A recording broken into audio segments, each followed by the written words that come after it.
Capítulo 1. O silêncio da casa vazia. Na roça, o silêncio também grita. Acordei antes do sol, como sempre. O galo do vizinho cantou lá longe, mas aqui dentro da casa não tinha barulho nenhum. Só o ranger da madeira velha, o vento batendo na janela mal fechada, o estalo do telhado esfriando da madrugada. Passei a mão no lado vazio da cama. Lençol frio, travesseiro sem marca. 5 anos assim. 5 anos dormindo sozinho nessa cama que antes era nossa.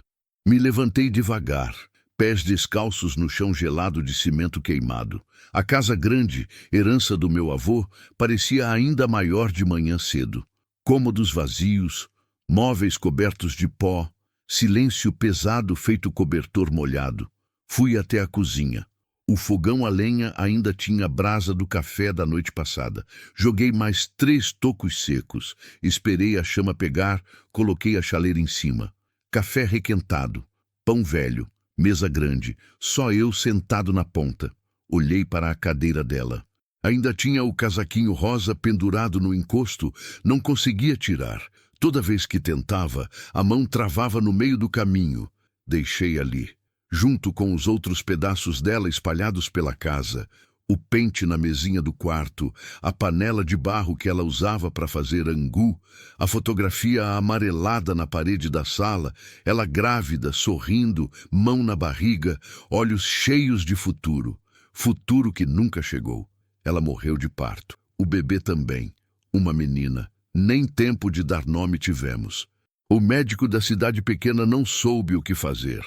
Quando consegui levar ela para o hospital maior, já era tarde. Fiquei com as duas num caixão só.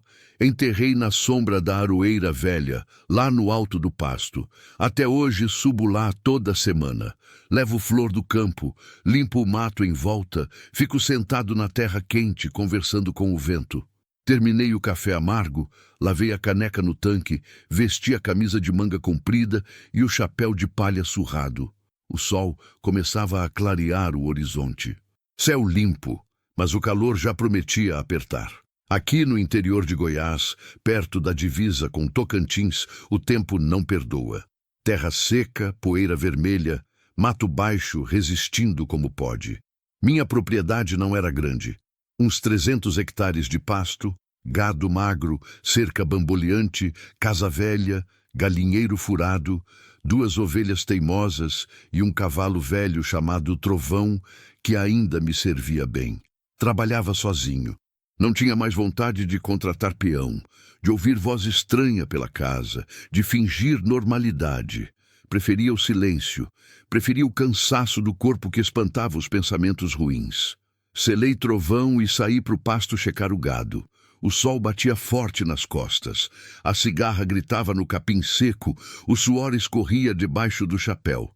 Encontrei 3 vacas perto do bebedouro. Magras, mas vivas. Contei. Faltava uma. A pretinha prenha. Voltei procurando, coração já apertando. Achei ela caída na sombra de uma árvore torta, respirando fraco, olho vidrado. Tentei levantar ela. Não conseguiu. Fiquei ali agachado, mão no pescoço quente do bicho, sentindo a vida escapar devagar. Pensei em chamar o veterinário da cidade, mas a cidade ficava a 40 quilômetros de estrada de chão batido, celular não pegava sinal, e quando chegasse já seria tarde. Sempre era tarde. Fiquei até ela parar de respirar. Voltei para casa no meio da tarde, sujo de poeira e derrota. Lavei o rosto na bica, sentei na varanda de madeira rangendo, acendi um cigarro velho que guardava para dias ruins. Fumei devagar, olhando o horizonte sem fim, o capim balançando, o céu grande demais para um homem só. A solidão aqui não é pouca, é completa. À noite, esquentei uma lata de sardinha, comi com farinha, tomei mais café requentado. Liguei o rádio velho. Música sertaneja arranhada, notícia de lugar distante, propaganda de loja que eu nunca ia visitar. Desliguei. O silêncio voltou. Deitei cedo. Olhei para o teto rachado, para os cupins comendo a viga, para a sombra da janela na parede. Pensei nela. Pensei na menina que nunca nasceu. Pensei em como a vida podia ser injusta e vazia ao mesmo tempo. Fechei os olhos esperando o sono chegar. Amanhã tinha que ir até a cidade buscar ração para o gado e remédio para a cerca elétrica, que teimava em não funcionar. A estrada seria longa, como sempre. Não sabia que dessa vez a estrada ia mudar tudo. Capítulo 1. Concluído. Digite continue para o próximo capítulo. Continue e alongue o próximo 12.29 Orchestrated Extended Narrative Chapter with Sensory Richness. O usuário pediu para continuar e alongar o próximo capítulo. Vou criar o capítulo 2, o encontro inesperado, seguindo as diretrizes do documento. Fazendeiro solitário encontra a mulher chorando com bebê abandonado. Ambientação forte no Brasil rural. Goiás, Tocantins. Descrições sensoriais intensas. Primeira pessoa. Tom emocional crescente. Diálogos curtos e realistas. Detalhes da viagem até a cidade. O encontro na estrada de volta. Alongar bastante, com muitos detalhes sensoriais e emocionais. Capítulo 2. O encontro na estrada. Acordei com o galo do vizinho e o corpo doendo. Dormi mal, sonhei com ela de novo. Sempre o mesmo sonho. Ela grávida, sorrindo, estendendo a mão para mim, e quando eu ia pegar, sumia. Acordava suado, coração acelerado, quarto escuro demais. Me levantei, lavei o rosto na bacia de alumínio, vesti a calça jeans puída e a camisa xadrez desbotada. Peguei a carteira velha de couro, conferi se tinha os trocados da venda do queijo da semana passada. Tinha. Poucos, mas tinha. O suficiente para ração, arame e talvez 1 litro de óleo diesel se sobrasse. Tomei café rápido. Pão duro molhado no café preto, nada mais. Não tinha fome de verdade. Nunca tinha. Comia por obrigação para manter o corpo funcionando, para não desmaiar no sol. Saí para a varanda. O céu estava limpo, mas tinha nuvem preta longe, pro lado de Tocantins. Cheiro de chuva no ar. Aquele cheiro de terra seca esperando água, de mato ressecado rezando para a tempestade. Mas ainda não era hora. Talvez à tarde, talvez à noite, talvez nem viesse. Selei Trovão com cuidado. Ele bufou, balançou a cabeça, mas aceitou. Cavalo velho, acostumado com a rotina. Checou as ferraduras, ajeitei a manta, subi. A estrada até a cidade era longa. 40 quilômetros de terra batida, poeira, buraco, pedra solta, ponte de madeira podre. De carro levava 1h30 se não quebrasse nada. A pé, impossível. De cavalo, umas 3 horas, dependendo do passo e das paradas. Segui devagar. O sol já queimava forte às 7 da manhã. Trovão andava no trote curto, cabeça baixa, orelha para frente. A estrada passava por 3 fazendas abandonadas, um córrego seco, uma mata rala de pequi e aroeira, e depois abria num descampado enorme onde só tinha capim ressecado e cerca caída. Passei pela porteira da fazenda do finado Antônio, que morreu faz 2 anos de derrame. A viúva vendeu tudo e foi embora para Goiânia morar com a filha.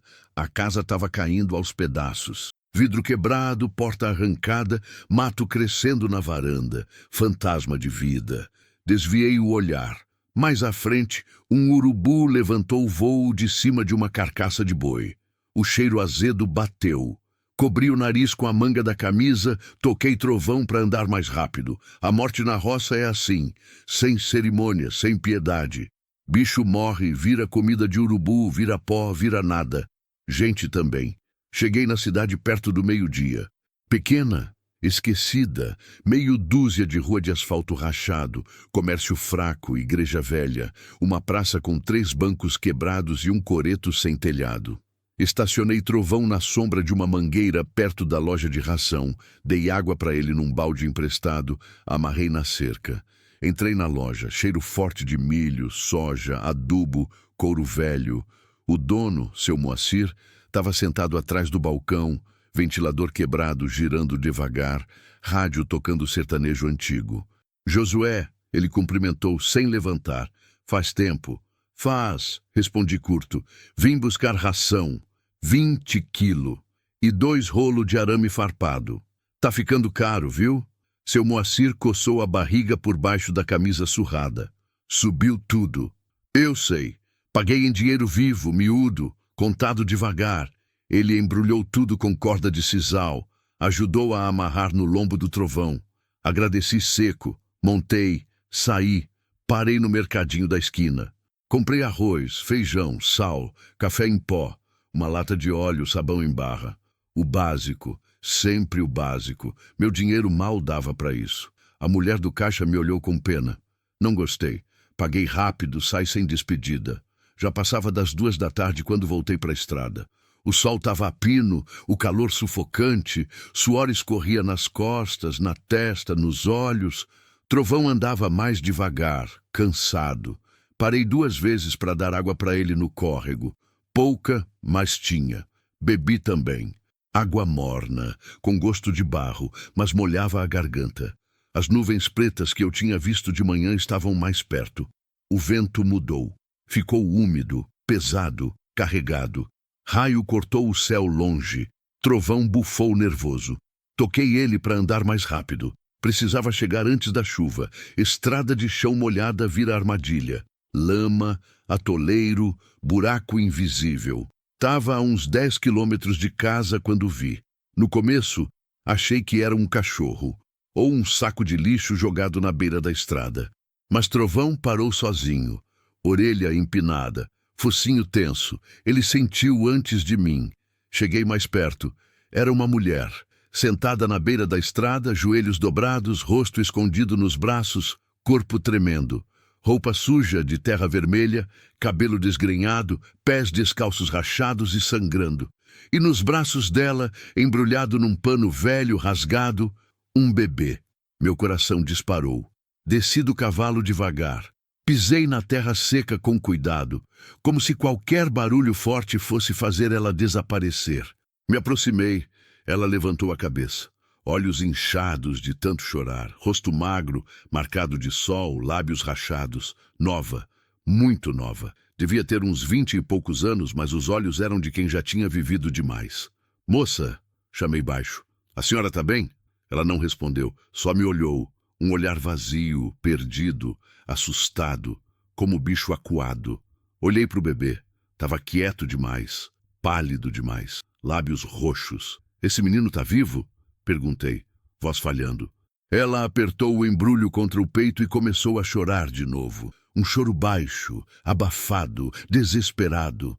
O tipo de choro de quem já não tem força nem para gritar. Ajoelhei na terra quente. O vento bateu forte, levantou poeira. Raio cortou o céu mais perto. O trovão veio logo atrás, seco, alto, pesado. A senhora não pode ficar aqui. Falei firme, mas sem aspereza. Vai chover, e vai chover forte. Ela balançou a cabeça, olhos no chão. Não tenho para onde ir. A voz dela era fina, quebrada, quase sumindo. Tem famílias? Perguntei. Não.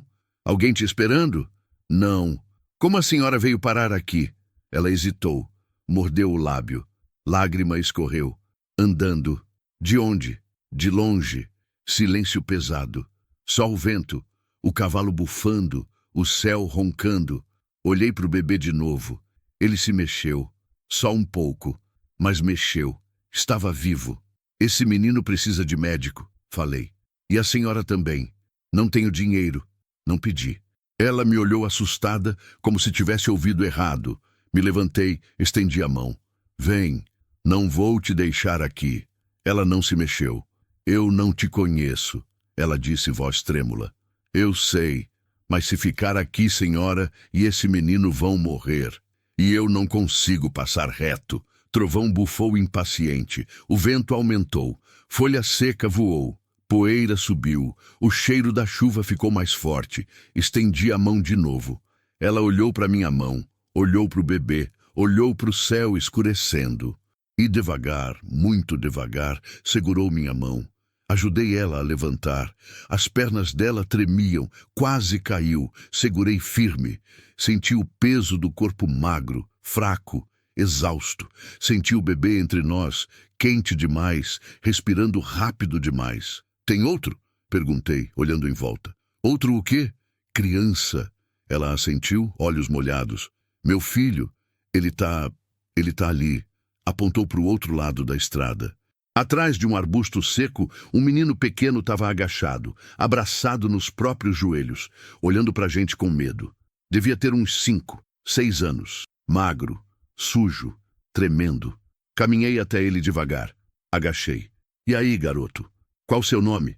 Ele não respondeu. Só me olhou. Não precisa ter medo. Eu vou ajudar vocês. Ele olhou para a mãe dele. Ela assentiu. Ele levantou devagar, pernas bambas. Vem, chamei. Ele veio. Voltei para o trovão. Ajudei a mulher a subir. Ela quase não tinha força. Tive que erguer ela. Coloquei o bebê embrulhado nos braços dela. Peguei o menino, botei na frente da cela. Segura firme em mim, falei para ele. Ele agarrou na minha camisa com as duas mãos. Mãos pequenas, sujas, trêmulas. Montei. Trovão reclamou do peso, mas aguentou. O primeiro pingo de chuva caiu. Depois outro. Depois, uma parede de água. Toquei Trovão para correr. A tempestade engoliu a gente. Capítulo 2 concluído. Digite continue para o próximo capítulo. Continue e alongue o próximo 12.31 Orchestrated Extended Narrative with Sensory Details and Character Dynamics. O usuário quer que eu continue com o capítulo 3 e que eu alongue ainda mais. Vou seguir as diretrizes do documento. Narrativa em primeira pessoa, do fazendeiro. Descrições sensoriais fortes. Chuva, frio, medo, tensão. Este capítulo deve ser sobre o primeiro vínculo. Desconfiança inicial, pequenos gestos, começo da confiança. Preciso mostrar a chegada à fazenda na tempestade, os cuidados iniciais, a desconfiança dela, os gestos dele, manter o tom realista, diálogos curtos e contidos. Detalhes da casa, do cuidado com o bebê doente, do menino com medo. Frases curtas nos momentos. De tensão, alongar bem, com muitos detalhes sensoriais e emocionais. Capítulo 3. Abrigo na tempestade. A chuva caiu como chicote, grossa, gelada, violenta, batia no rosto, nas costas, nos olhos. Trovão corria cego, eu guiava mais por instinto que por visão. O menino agarrado na minha cintura tremia tanto que eu sentia os dentes dele batendo. A mulher atrás de mim respirava curto, segurando o bebê contra o peito, tentando proteger da água com o próprio corpo. A estrada virou lama em segundos. As patas do trovão escorregavam, afundavam, lutavam. Relâmpago rasgava o céu, iluminando tudo por um instante, árvores retorcidas, cerca caída, capim deitado no vento. Depois, escuridão de novo. Trovão não parava. Bom cavalo. Cavalo que entende quando a coisa é séria. Passei pela porteira da minha propriedade, quase sem ver. Reconheci mais pelo tempo de cavalgada que pela paisagem. Tudo era água, barro, trovão, escuridão. O coração batia descompassado. Pensei no bebê. Pensei se ele ia aguentar. Pensei se eu ia chegar a tempo. A casa surgiu como sombra escura no meio da cortina de chuva. Puxei as rédeas. Trovão parou, ofegante, tremendo de cansaço. Desmontei rápido, quase caí na lama. Segurei o menino, desci ele com cuidado. Depois estendi os braços para a mulher. Ela hesitou. Vem! Gritei por cima do barulho da tempestade. Rápido! Ela se jogou nos meus braços. Quase caímos os dois. O peso dela era nada. Pele e osso. Segurei firme, botei os pés no chão lamacento, segurei o bebê contra o peito dela. Corre para a varanda! Gritei. Ela correu. O menino correu atrás. Eu levei Trovão para o pequeno abrigo de madeira ao lado da casa, tirei a sela encharcada, joguei uma manta velha nas costas dele, pendurei o saco de ração num prego alto para não molhar. Trovão bufou agradecido. Dei um tapinha no pescoço dele. Valeu, velho. Corri para casa. Eles estavam encolhidos na varanda, pingando água, tremendo de frio. A mulher abraçava o bebê. O menino se escondia atrás dela. Abri a porta com pressa, acendi o lampião a gás, a luz amarela fraca se espalhou pelo cômodo.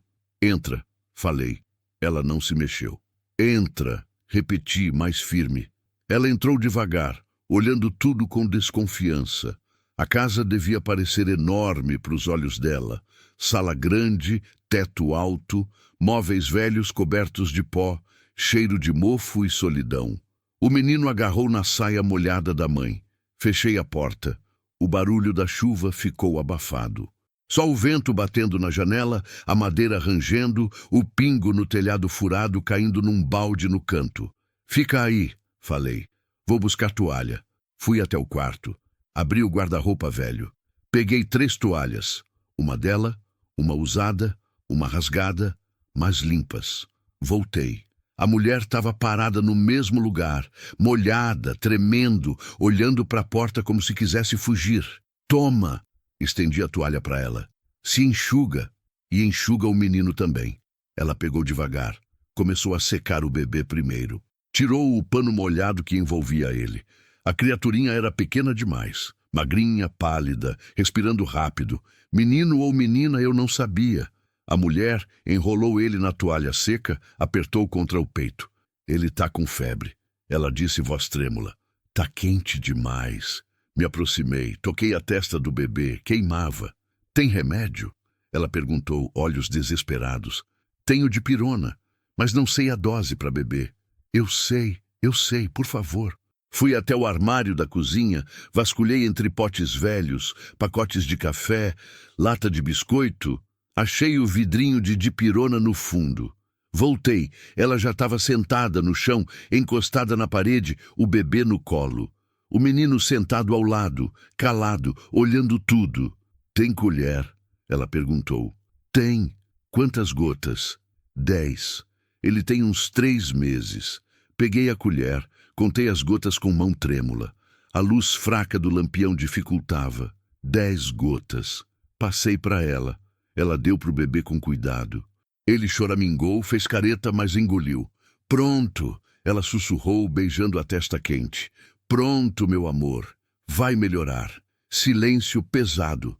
Só a chuva lá fora. O vento. O ranger da casa velha. Olhei para o menino. Ele me olhava com medo e curiosidade ao mesmo tempo. Magro, cabelo grudado no rosto, roupa encharcada. E tu, garoto? Qual teu nome? Ele não respondeu. Olhou para a mãe. Pode falar. Ela disse baixo. Ele não vai fazer nada. Mateus. O menino sussurrou. Mateus. Nome bom. Eu sou Josué. E esse bebê é meu irmão, Lucas. Lucas, repeti. Também é nome bom. Fiquei de pé, olhando os 3. Molhados, sujos, cansados, assustados. Gente que tinha batido no fundo. Vocês precisam tirar essa roupa molhada, falei. Vou buscar roupa seca. A gente não tem nada para trocar. A mulher disse, voz baixa, envergonhada. Eu sei. Vou arranjar algo. Voltei para o quarto. Abri a gaveta dela. As roupas ainda estavam lá, guardadas, dobradas, cheirando a naftalina e saudade. Peguei uma blusa de manga comprida, uma calça de moletom, uma calcinha. Hesitei. Parecia errado mexer naquilo, mas era necessário. Peguei também uma camisa minha velha para o menino. Grande demais, mas serviria. Voltei. Estendi as roupas para a mulher. Pode trocar no quarto, é ali, apontei. Ela olhou para a roupa, depois para mim. Isso é... Era de alguém? Era. Sua esposa? Era. Silêncio. Ela não se importa? Ela morreu. A mulher baixou os olhos. Desculpa. Não precisa. Vai, troca. Antes que pegue pneumonia. Ela se levantou com dificuldade, pegou o bebê, chamou o menino. Os 3 foram para o quarto. Fechou a porta. Fiquei sozinho na sala. A chuva martelava o telhado. Relâmpago iluminou a janela. Trovão sacudiu a casa. Respirei fundo. O que eu estava fazendo? Trazendo estranhos para dentro da minha casa. Gente que eu não conhecia. Gente que podia ser problema. Mas quando olhei para a porta fechada do quarto, lembrei do bebê queimando em febre. Do menino tremendo de medo. Da mulher desesperada na beira da estrada. Não era sobre confiar. Era sobre não conseguir passar reto. A porta se abriu. Ela saiu primeiro. A roupa da minha esposa ficava larga nela. Muito larga. Ela devia ter uns 40 quilos molhada. Cabelo ainda pingando, mas pelo menos não estava mais encharcada. Mateus vinha atrás, perdido na minha camisa que virava vestido nele. O bebê enrolado na toalha seca. Senta, apontei para o sofá velho. Ela sentou na beirada desconfiada. Mateus sentou grudado nela. Vocês comeram hoje? Perguntei. Ela balançou a cabeça. Quando foi a última vez? Ontem, de manhã. Um pão que alguém deu. Meu estômago revirou.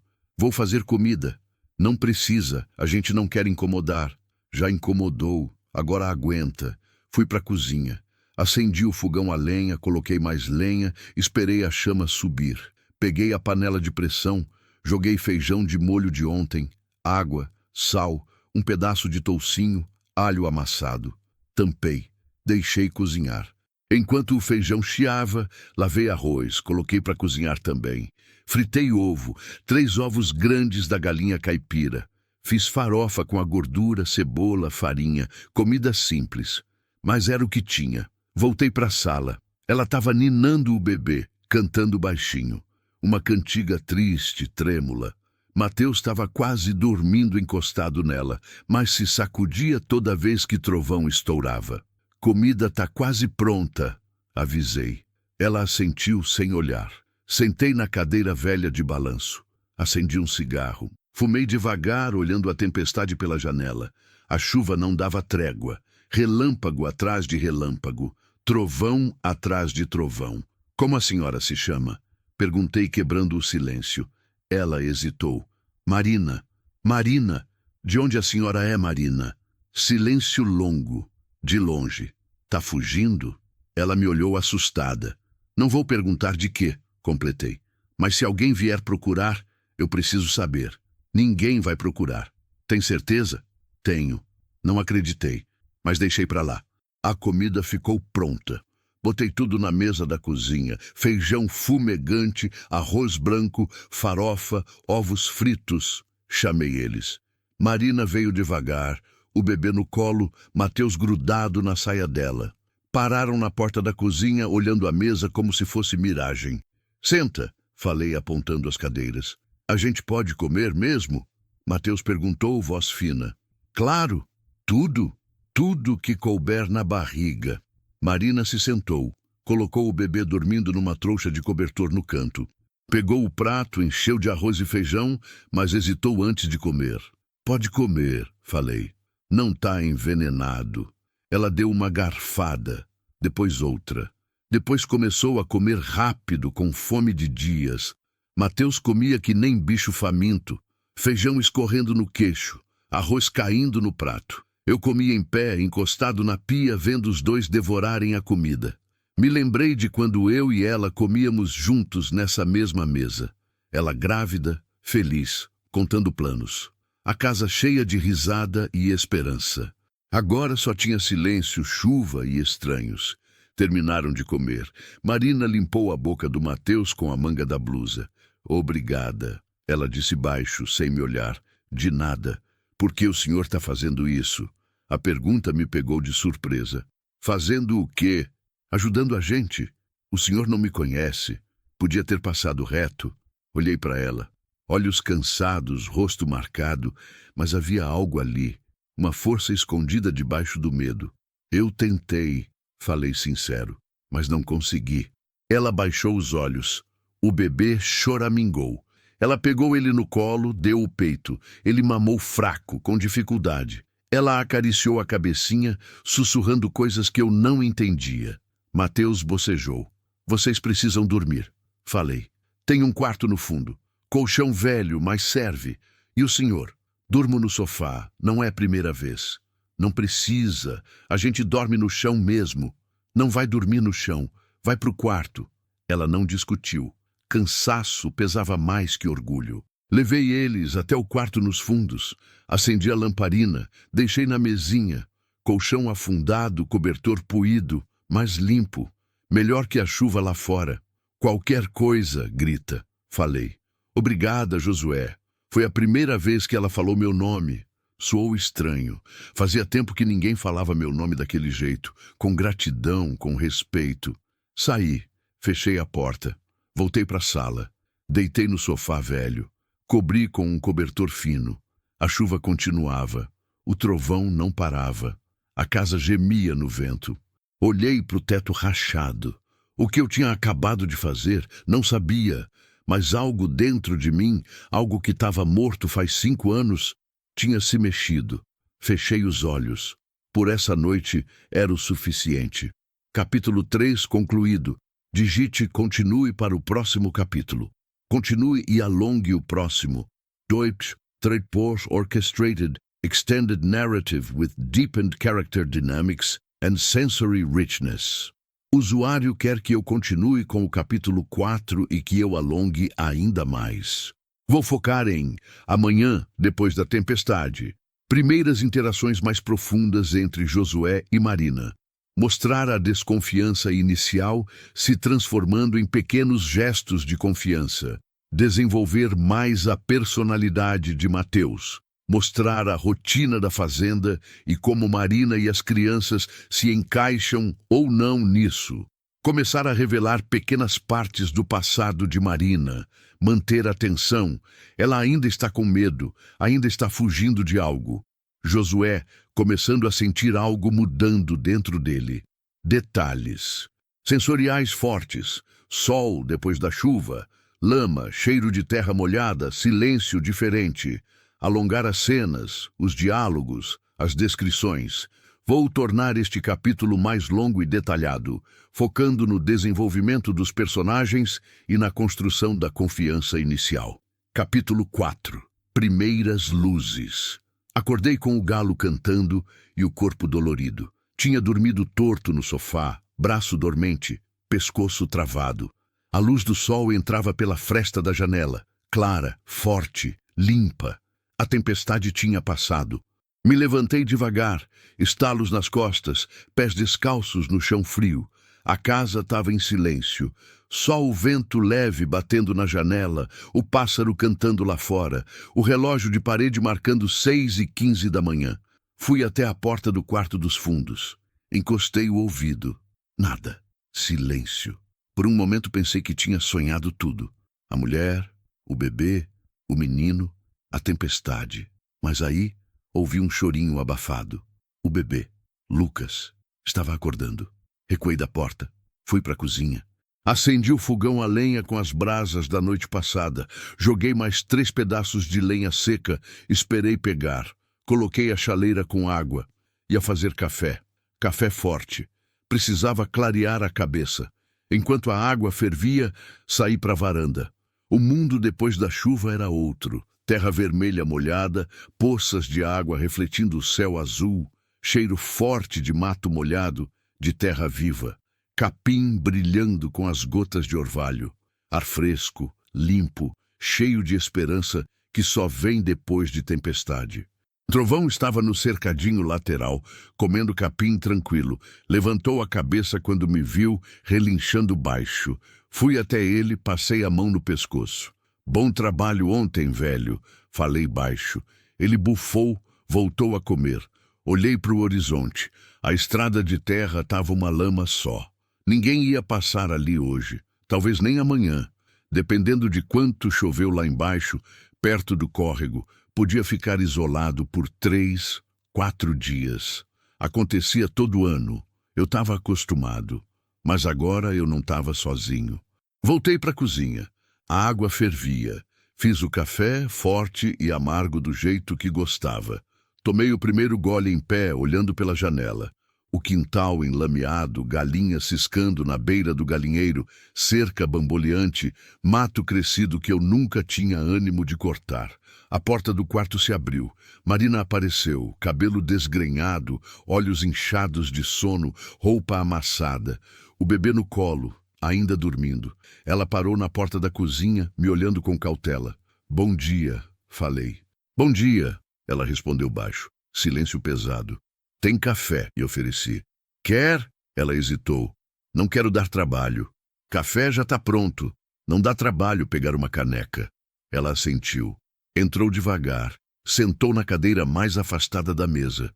Peguei uma caneca limpa, enchi de café, coloquei açúcar sem perguntar. Todo mundo precisa de açúcar de manhã cedo. Coloquei na frente dela. Obrigada. Ela tomou um gole. Fez careta. Café forte demais. Mas tomou outro gole. Mateus ainda está dormindo? Perguntei. Tá. Ele estava muito cansado. E o bebê? Melhorou? Ela tocou a testa de Lucas. Melhorou um pouco. A febre baixou. Mas ele ainda está fraco. Precisa ver um médico. Eu sei. Quando a estrada secar, eu levo vocês na cidade. Ela me olhou assustada. Não, não pode. Por quê? Só não pode. Cruzei os braços, encostei na pia. Marina, se a senhora está fugindo de alguém, eu preciso saber. Não vou entregar para ninguém, mas preciso saber o que pode aparecer na minha porta. Ela baixou os olhos, segurando a caneca com as duas mãos. As mãos tremiam. Não tô fugindo de bandido, ela disse baixo. Não devo dinheiro para ninguém. Não roubei nada. Então de quem tá fugindo? Silêncio longo, só o relógio marcando o tempo. Da minha sogra. Não esperava essa resposta. Sua sogra? Ela assentiu, lágrima escorrendo. Meu marido morreu. Faz 2 meses. Eu fiquei sem nada. Voltei para casa dela porque não tinha para onde ir. Ela me aceitou, mas... A voz falhou. Ela me tratava que nem cachorro. Eu era criada. Dormia no chão. Comia resto. Apanhava se reclamasse. Apertei os punhos. E as crianças? Ela tolerava porque são netos dela. Mas quando Lucas ficou doente, ela disse que ele ia morrer mesmo, que não valia a pena gastar dinheiro com o médico. Eu implorei. Ela me bateu. Me expulsou de casa. Disse que se eu quisesse levar os erros do filho dela, que levasse. A raiva subiu quente no peito. Que tipo de gente faz isso? Gente que nunca me quis ali. Respirei fundo, tentei controlar a raiva. E por que a senhora não foi para a delegacia? Denunciar? Ela riu. Um riso amargo, sem alegria. Pra quê? A delegacia é amiga dela. O delegado é primo do cunhado dela. Naquela cidade, a família dela manda em tudo. Se eu denunciar, eles tiram meus filhos de mim. Dizem que sou louca, que não tenho condição. E aí eu perco eles de verdade. Entendi. Conhecia a cidade pequena. Conhecia como funciona quando tem família poderosa, mandando em tudo. E onde a senhora ia quando eu encontrei vocês? Não sei. Longe. Qualquer lugar. Eu só queria que meus filhos não morressem de fome. A voz dela quebrou. Ela cobriu o rosto com a mão livre, chorando baixo, tentando não fazer barulho para não acordar o bebê. Fiquei parado, sem saber o que fazer. Consolar não era minha especialidade. Fazia 5 anos que eu não consolava ninguém, nem a mim mesmo. Mas alguma coisa me empurrou. Peguei uma cadeira, sentei na frente dela. Olha para mim, Marina. Ela levantou o rosto molhado de lágrima. Enquanto a senhora estiver aqui, ninguém vai tirar esses meninos de você. Entendeu? O senhor não me conhece. Não sabe se eu mereço ajuda. Não preciso saber. Vi a senhora na estrada com 2 filhos, sem nada, desesperada. É o suficiente. Mas eu não posso ficar aqui para sempre. Não é justo com o senhor. Quem diz que é para sempre? Fica até a senhora se recuperar, até o bebê melhorar, até a senhora decidir o que fazer. Depois, se quiser ir, vai. Se quiser ficar mais, fica. Mas ninguém aqui vai te obrigar a nada. Ela me olhou como se não acreditasse, como se nunca tivesse ouvido algo assim. Por que o senhor está fazendo isso? Ela perguntou de novo, voz tremendo. Eu não tenho nada para dar em troca. Não tenho dinheiro, não tenho nada. Não quero nada em troca. Todo mundo quer alguma coisa.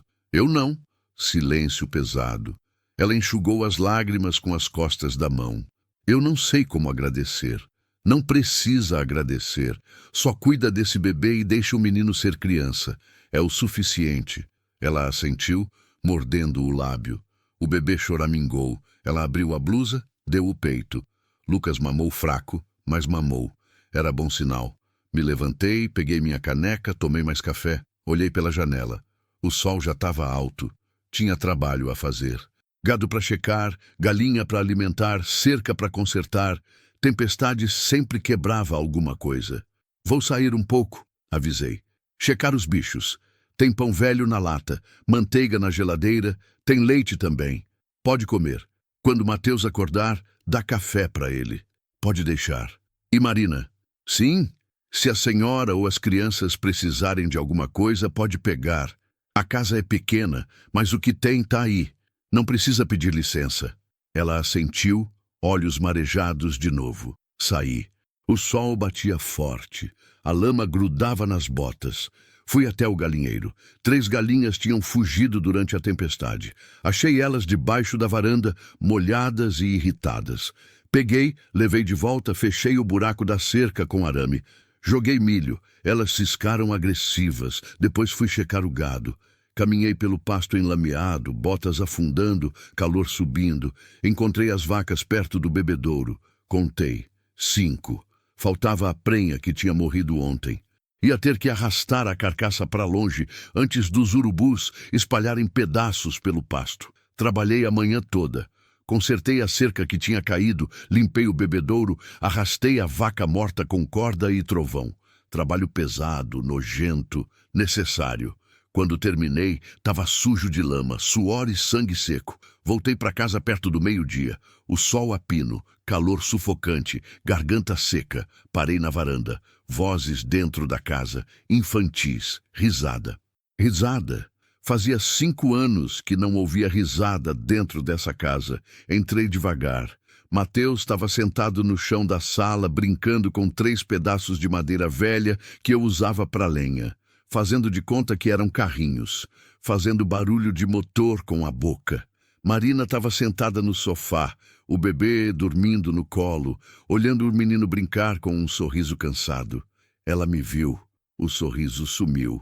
Voltou a expressão assustada. Desculpa, ela disse rápido. Mateus estava entediado. Eu disse para ele não mexer nas coisas, mas ele... Não tem problema, cortei. Deixa o menino brincar. Mateus parou, me olhando com medo, as carrinhos ainda na mão. Pode brincar, garoto, falei. Só não quebra a casa. Ele sorriu. Pequeno, tímido, mas sorriu. Fui pro banheiro. Lavei o rosto, os braços, tirei a camisa suja, joguei na trouxa de roupa para lavar. Vesti outra. Voltei para a cozinha. Ainda tinha feijão de ontem. Esquentei na panela. Fiz arroz novo, fritei 2 ovos, coloquei farinha torrada na mesa. Vem comer, chamei. Marina veio com o bebê. Mateus veio correndo. Comemos em silêncio. Mateus comia olhando para mim de vez em quando, como se tivesse medo que eu fosse tirar o prato dele. Marina comia devagar, mastigando bem, como quem não quer desperdiçar nada. Tá bom? Perguntei. Tá. Mateus respondeu, boca cheia de arroz. Não fala de boca cheia. Marina repreendeu baixo. Deixa, falei. Aqui não tem regra de etiqueta. Marina me olhou surpresa. Terminamos de comer. Ela se levantou para lavar a louça. Não deixei. Deixa aí. Eu lavo depois. Mas eu posso... Marina, a senhora não é empregada aqui. É hóspede. Senta. Descansa. Ela hesitou, mas sentou. A tarde passou devagar. Mateus brincou no quintal, pisando na lama, fazendo barquinho com folha seca na poça de água. Marina ficou na varanda, ninando o bebê, olhando o filho brincar com uma expressão de paz que não devia sentir faz tempo. Eu consertei a porta do galinheiro que estava solta. Depois sentei na varanda também, acendi um cigarro, fumei olhando o horizonte. Posso perguntar uma coisa? Marina quebrou o silêncio. Pode. O senhor mora sozinho aqui faz quanto tempo? 5 anos. E sua esposa... Como ela morreu? Demorei para responder. Ninguém perguntava isso. Ninguém falava dela. Parto.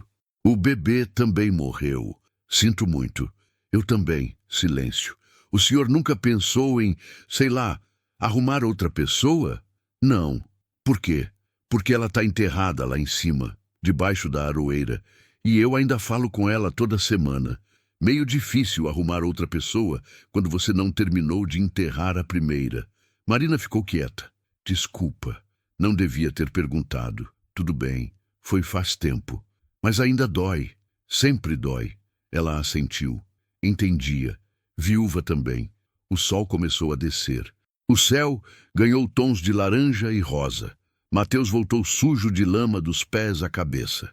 Marina deu bronca, mas sem força. Eu enchi um balde de água. Deixei ele se lavar no quintal. Ele riu, brincando com a água. Criança tem essa capacidade, esquecer o sofrimento por alguns minutos. A noite chegou. Fizemos a mesma rotina. Comida simples, silêncio pesado, cansaço. Mas tinha algo diferente. A casa não estava tão vazia. O silêncio não estava tão pesado. Quando Marina foi para o quarto com as crianças, eu fiquei na varanda. Acendi outro cigarro. Olhei para o céu estrelado, limpidamente limpo depois da chuva. Algo dentro de mim tinha se mexido. Não sabia se era bom ou ruim, mas tinha se mexido. E depois de 5 anos parado, qualquer movimento parecia um milagre. Capítulo 4 concluído. Digite continue para o próximo capítulo. Continue e alongue o próximo 12-3 said orchestrated chapter structure with emotional depth and narrative tension. Estou no capítulo 5, que segundo a estrutura deveria ser memórias e feridas. Passado do fazendeiro vem à tona, culpa e saudade, o que ele perdeu. Preciso aprofundar o passado de Josué. Mostrar suas memórias da esposa, explorar sua culpa e arrependimentos, criar momentos de tensão crescente, desenvolver o vínculo entre ele e Marina, as crianças, preparar para a virada decisiva do próximo capítulo, manter o tom emocional brasileiro com detalhes sensoriais, alongar bastante com diálogos realistas e cenas detalhadas. Vou criar uma cena onde Josué sobe até o túmulo da esposa, flashbacks da esposa viva, momento de tensão, sinais de que alguém pode estar procurando Marina, desenvolvimento da confiança entre Josué e Marina. Um momento crítico com Lucas, piorando. Josué tendo que fazer escolhas difíceis. Capítulo 5. Fantasmas e promessas. 3 dias se passaram. 3 dias de rotina nova, estranha, desconcertante. Acordar e ouvir voz de criança na casa, fazer café e não ser só para mim, comer e ter gente na mesa. Pequenas coisas que eu tinha esquecido como funcionavam. Marina ajudava mesmo eu dizendo que não precisava. Lavava a louça, varria a casa, cuidava da horta abandonada que tinha nos fundos. Não falava muito, só trabalhava, calada, como quem paga dívida. Mateus me seguia para todo lado quando eu deixava. Queria ver os bichos, ajudar a dar milho para a galinha, aprender a selar trovão. Menino curioso, esperto, carente de figura paterna. Lucas ainda estava fraco. A febre tinha voltado 2 vezes. Marina passava as noites acordada com ele no colo, ninando, chorando baixinho quando achava que eu não ouvia. Mas eu ouvia. Ouvia tudo nessa casa de madeira velha, onde o som viaja pelas frestas. Na manhã do 4º dia, acordei cedo. O sol ainda não tinha nascido. Céu azul escuro, estrelas sumindo, ar frio de madrugada. Vesti a calça, a bota, a camisa grossa. Peguei o facão velho na cozinha. Ia fazer o que fazia toda semana. Subir até o túmulo dela. Saí em silêncio. Trovão dormia no cercadinho. Não acordei ele. Ia a pé mesmo. Preferia assim. Caminhada longa, morro íngreme, tempo para pensar. A trilha começava atrás da casa, cortava o pasto, subia pelo mato ralo. Capim molhado de orvalho molhava a barra da calça. Grilos ainda cantavam. Coruja piou longe. Raposa atravessou o caminho correndo, olhos brilhando no escuro. Cheguei no topo quando o sol nascia, luz dourada rasgando o horizonte, tingindo o céu de laranja e rosa. O vento batia forte ali em cima, frio, cortante, limpo. O túmulo era simples, cruz de madeira que eu mesmo fiz. 2 nomes gravados à faca, Helena e Maria. Esposa e filha, 2 que nunca voltariam. Tinha flores secas ainda da semana passada. Joguei fora. Coloquei flores novas que peguei no caminho. Margarida do campo, sempre viva, um galho de aroeira. Arranquei o mato crescido em volta. Limpei a terra com a mão. Sentei na pedra ao lado. Acendi um cigarro. Fumei olhando o sol subir. Oi, Helena, falei baixo. Vim de novo. O vento respondeu. Só o vento. Tá acontecendo uma coisa estranha lá embaixo. Eu trouxe gente para casa. Uma mulher e 2 filhos. Ela estava perdida na estrada. Não consegui passar reto. Silêncio, passarinho cantou na aroeira. Eu sei que você ia fazer a mesma coisa. Você sempre foi assim. Coração mole demais. Eu que era o duro, o fechado. E olha só, eu ri amargo. Agora sou eu fazendo o que você faria. Fumei mais. Cinza caiu na terra. A mulher é nova, viúva também. Tem 2 filhos pequenos, um bebê doente. Ela foi expulsa de casa pela sogra. Tá fugindo. Não tem nada. Ninguém. Pausa. E eu não sei o que fazer, Helena. Não sei se deixo ela ficar, se mando embora, se ajudo, se me afasto. Faz 5 anos que eu não deixo ninguém entrar nessa casa, nessa vida. E agora tem gente lá. E a casa tá diferente. Não tão vazia, não tão morta. Voz falhou. E eu me sinto culpado. Culpado porque você não tá lá. Culpado porque nossa filha não nasceu. Culpado porque eu não consegui salvar vocês duas. E agora aparece essa mulher com 2 filhos vivos, e eu consigo ajudar ela quando não consegui ajudar você. Lágrima escorreu. Limpei rápido com as costas da mão.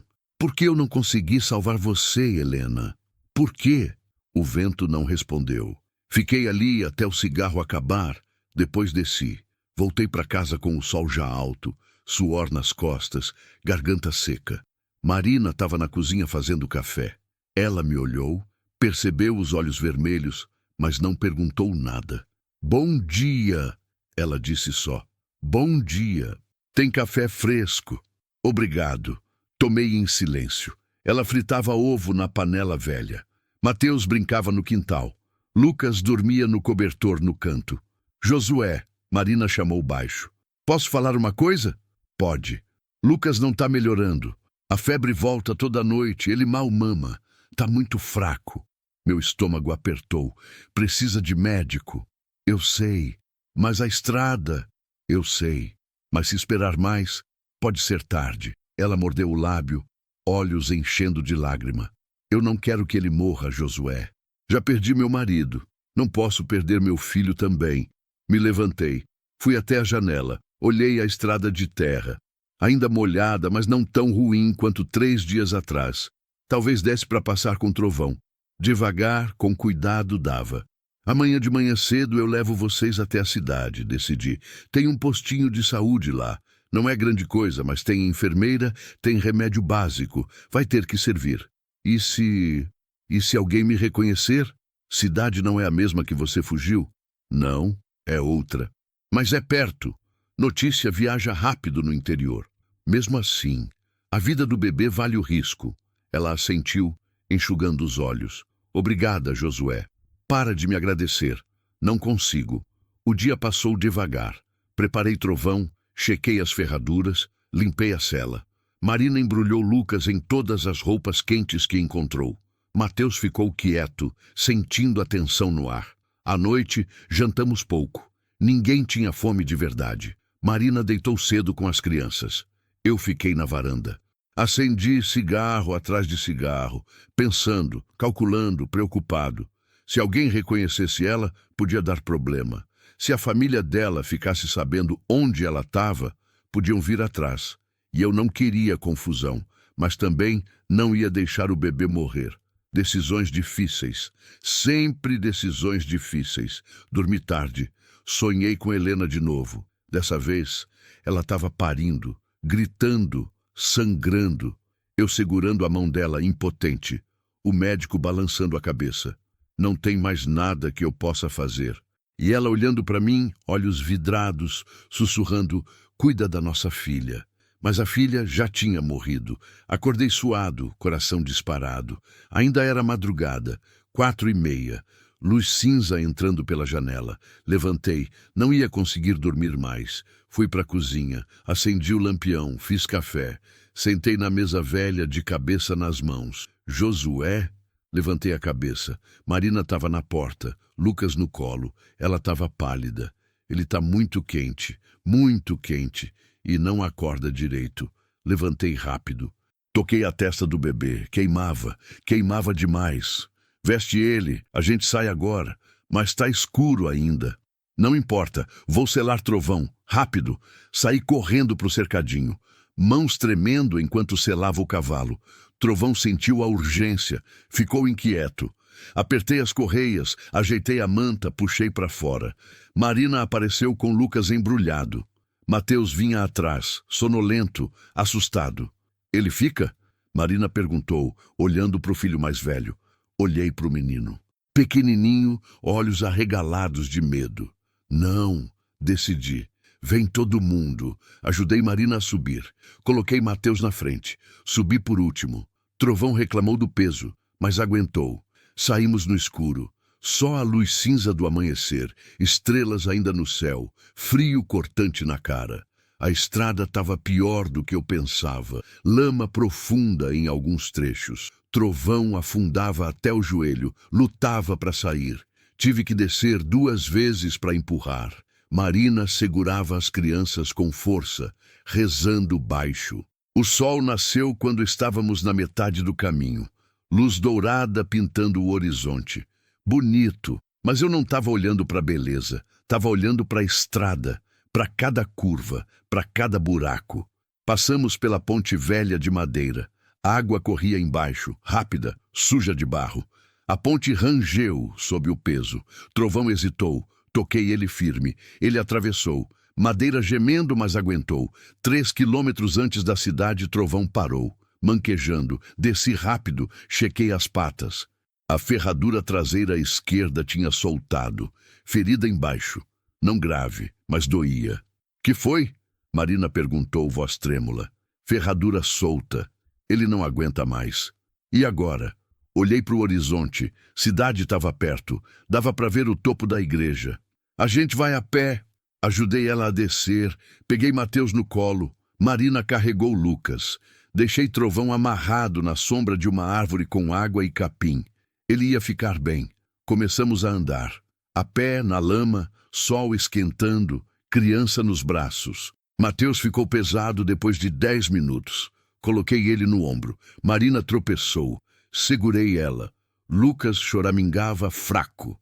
Muito fraco. Aguenta, Marina, falei. Tá perto. Ela chorava andando. Lágrima misturando com suor.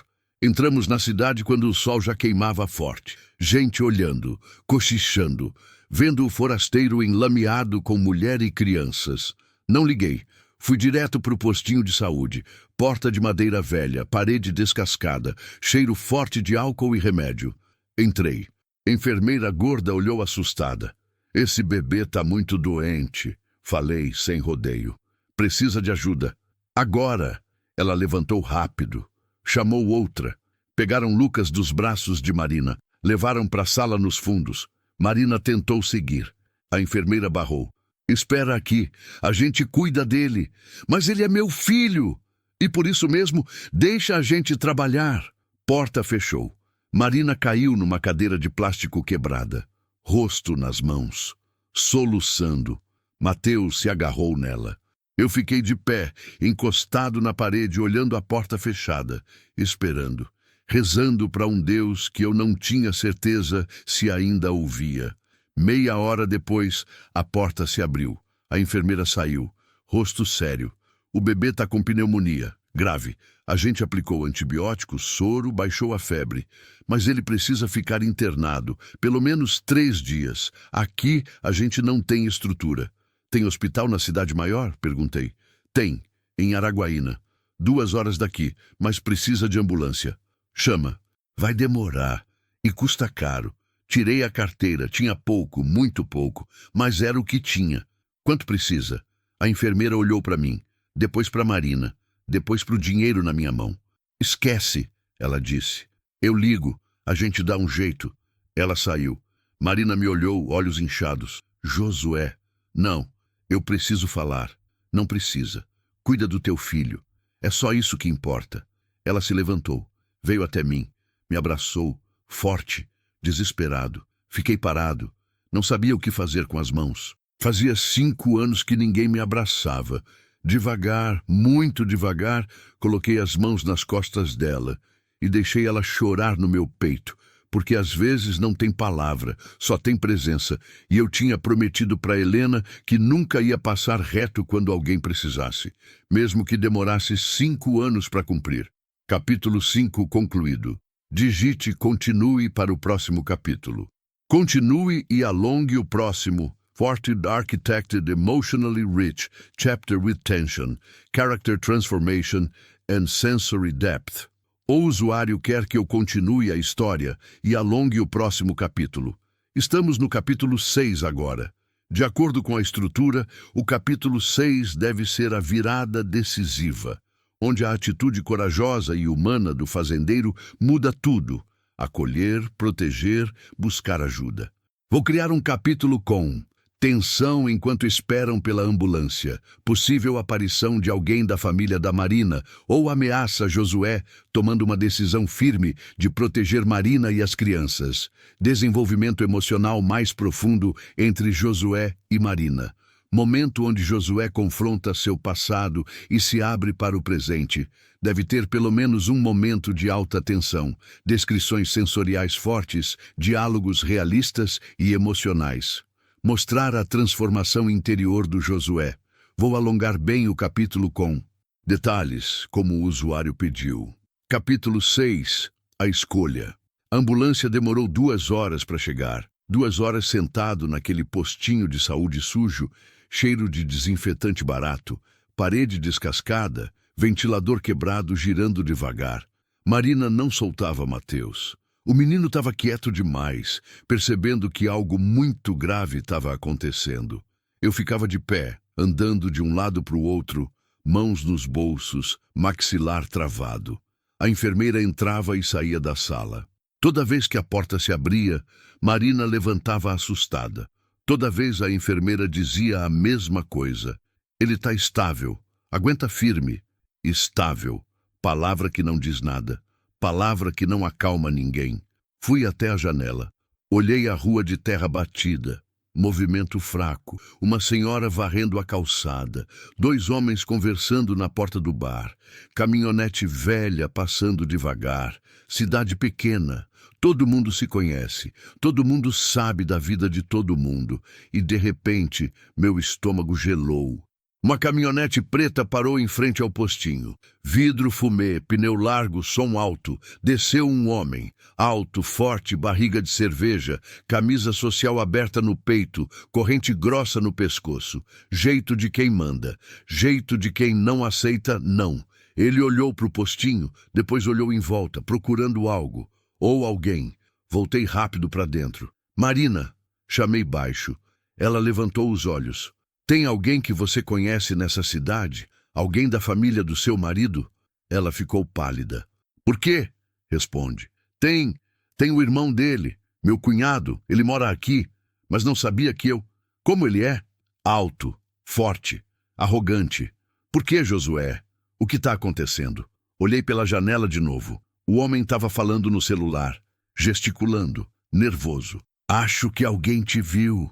Alguém avisou. Marina levantou num pulo, pegou Mateus no colo, olhos arregalados de pânico. Eu preciso sair daqui, agora. E o Lucas? Eu não sei. Ela gritou, voz quebrando. Eu não posso deixar ele, mas se eles me pegarem, eles vão tirar meus filhos de mim. Eles vão dizer que eu sou louca, que eu abandonei eles, que eu não presto. A enfermeira apareceu na porta. Que gritaria é essa? Tem um homem lá fora. Falei firme. Ele está procurando ela e ele não veio para conversar. A enfermeira franziu a testa. Foi até a janela. Olhou. Eu conheço ele. É o Reinaldo, dono de fazenda grande aqui perto. Gente poderosa. Ele é meu cunhado, Marina disse, voz trêmula. Ele veio me buscar. Para quê? Para me levar de volta. Para tirar meus filhos de mim. Para me destruir. A enfermeira me olhou. Depois olhou para Marina. Respirou fundo. Tem uma porta nos fundos. Dá no beco. Corre. E o Lucas? Marina chorou. Ele fica aqui até a ambulância chegar. Eu cuido dele. Mas você precisa sair. Agora. Eu não posso deixar meu filho. Se você ficar, perde os 2. Eu falei firme. Vai. Eu fico aqui. Quando a ambulância chegar, eu levo o Lucas até você. Como? Confia em mim. Ela me olhou. Olhos molhados, desesperados, perdidos. Josué. Vai, Marina. Protege o Mateus. Eu protejo o Lucas. A enfermeira puxou ela pelo braço. Vem. Rápido. Marina hesitou. Olhou para a porta da sala onde o bebê estava. Depois olhou para mim. E assentiu. Saiu correndo com o Mateus nos braços. A porta dos fundos bateu. Respirei fundo. Mão suando. Coração acelerado. A porta da frente se abriu. Reinaldo entrou. Olhou em volta. Olhou para mim. Olhou para a enfermeira. Cadê ela? Perguntou. Voz grossa, autoritária. Quem? A enfermeira fingiu ignorância. A Marina, viúva do meu irmão. Alguém viu ela entrando aqui com 2 moleques e um velho. Velho, eu tinha 38 anos. Não vi ninguém. A enfermeira disse firme. Não tá mentindo para mim, né, Lourdes? Eu não minto, e o senhor não tem direito de entrar aqui gritando. Reinaldo deu um passo à frente, ameaçador. Eu tenho todos os direitos. Minha família praticamente sustenta essa cidade. Agora me diz onde ela tá. Saiu, falei. Ele me olhou, olhos pequenos, frios, calculistas. E quem é você? Ninguém. Ninguém não traz cunhada fugitiva para a cidade. Eu só trouxe uma mulher com um bebê doente para o postinho. O que acontece fora daqui não é comigo. Ele se aproximou. Parou a 1 palmo de mim, tentando intimidar. Cheiro de cigarro caro e uísque. Você sabe onde ela foi? Não. Tá mentindo. Tô dizendo o que sei. O bebê dela tá aqui. Meu estômago apertou. Não respondi. Reinaldo sorriu. Sorriso de quem achou o ponto fraco. Tá aqui. Eu sabia. Ele olhou para a enfermeira. Traz o menino. Não vou trazer nada. Lourdes disse firme. Esse bebê tá sob cuidados médicos. Ninguém tira ele daqui sem ordem judicial. Eu sou tio dele. Não importa, regra é regra. Você sabe quem eu sou? Sei. E não me importo. Reinaldo ficou vermelho de raiva. Deu um passo em direção à sala dos fundos. Eu bloqueei o caminho. Sai da frente, ele rosnou. Não. Eu disse, sai da frente. E eu disse, não. Ele me empurrou, forte, quase caí. Segurei na mesa. Você não sabe com quem tá mexendo, velho. Eu posso acabar com você. Pode tentar. Ele ergueu o punho. A enfermeira gritou. Eu não me mexi. A porta da frente se abriu de novo. 2 homens da polícia militar entraram. Fardados, armas na cintura. Que tá acontecendo aqui? O mais velho perguntou. Reinaldo baixou o punho. Abriu um sorriso falso. Nada, Sargento Moreira. Só um mal-entendido. Não pareceu mal-entendido. Pareceu ameaça. Eu jamais ameaçaria alguém. Só tô procurando minha cunhada. Ela fugiu de casa com os filhos. Tamo preocupados. O sargento olhou para mim. É verdade? Ela veio aqui com o bebê doente. Respondi. Trouxe ela. Saiu depois que o bebê foi atendido. E você é quem? Josué, fazendeiro. Moro a 40 quilômetros daqui. E conhece a moça de onde? Achei ela na estrada, abandonada, com 2 filhos pequenos, sem ter para onde ir. O sargento franziu a testa, olhou para Reinaldo. Abandonada? Não foi abandonada, Reinaldo disse rápido. Ela que fugiu. Roubou o dinheiro da minha mãe, roubou joias e levou as crianças. Mentira, mentira deslavada. Isso é verdade? O sargento me perguntou. Ela não tinha nada quando eu achei ela. Falei firme. Sem dinheiro, sem joia, sem comida. Só roupa no corpo e 2 filhos passando fome. Ele tá mentindo para proteger ela. Reinaldo acusou. Provavelmente tá envolvido com ela. Sabe como é, né? Viúva carente, homem sozinho. A raiva subiu quente no peito. Fechei os punhos. Cuida da sua boca. Ou você faz o quê, velhote? Para! O sargento gritou. Os 2! Ele respirou fundo. Olha aqui, Reinaldo. Eu não sei o que está acontecendo na sua família, mas se você quer acusar alguém de roubo, faz boletim de ocorrência. Até lá, ninguém vai tirar nada de ninguém. Entendeu? Mas o bebê fica sob cuidado médico. A enfermeira Lourdes cortou. E quando a ambulância chegar, ele vai para o hospital em Araguaína. Se você quiser visitar, vai lá. Mas aqui, agora, você não leva nada. Reinaldo olhou para o sargento. Depois para a enfermeira. Depois para mim. Isso não vai ficar assim. Vai ficar do jeito que a lei mandar, o sargento disse. E agora sai daqui antes que eu te leve por desacato e ameaça. Reinaldo cuspiu no chão. Olhou para mim com ódio. A gente se vê por aí, velho. Saiu batendo a porta.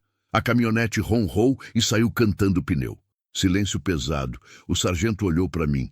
Você tá falando a verdade? Tô. Essa mulher realmente não roubou nada? Não. Ela foi expulsa de casa pela sogra, com os filhos, sem nada.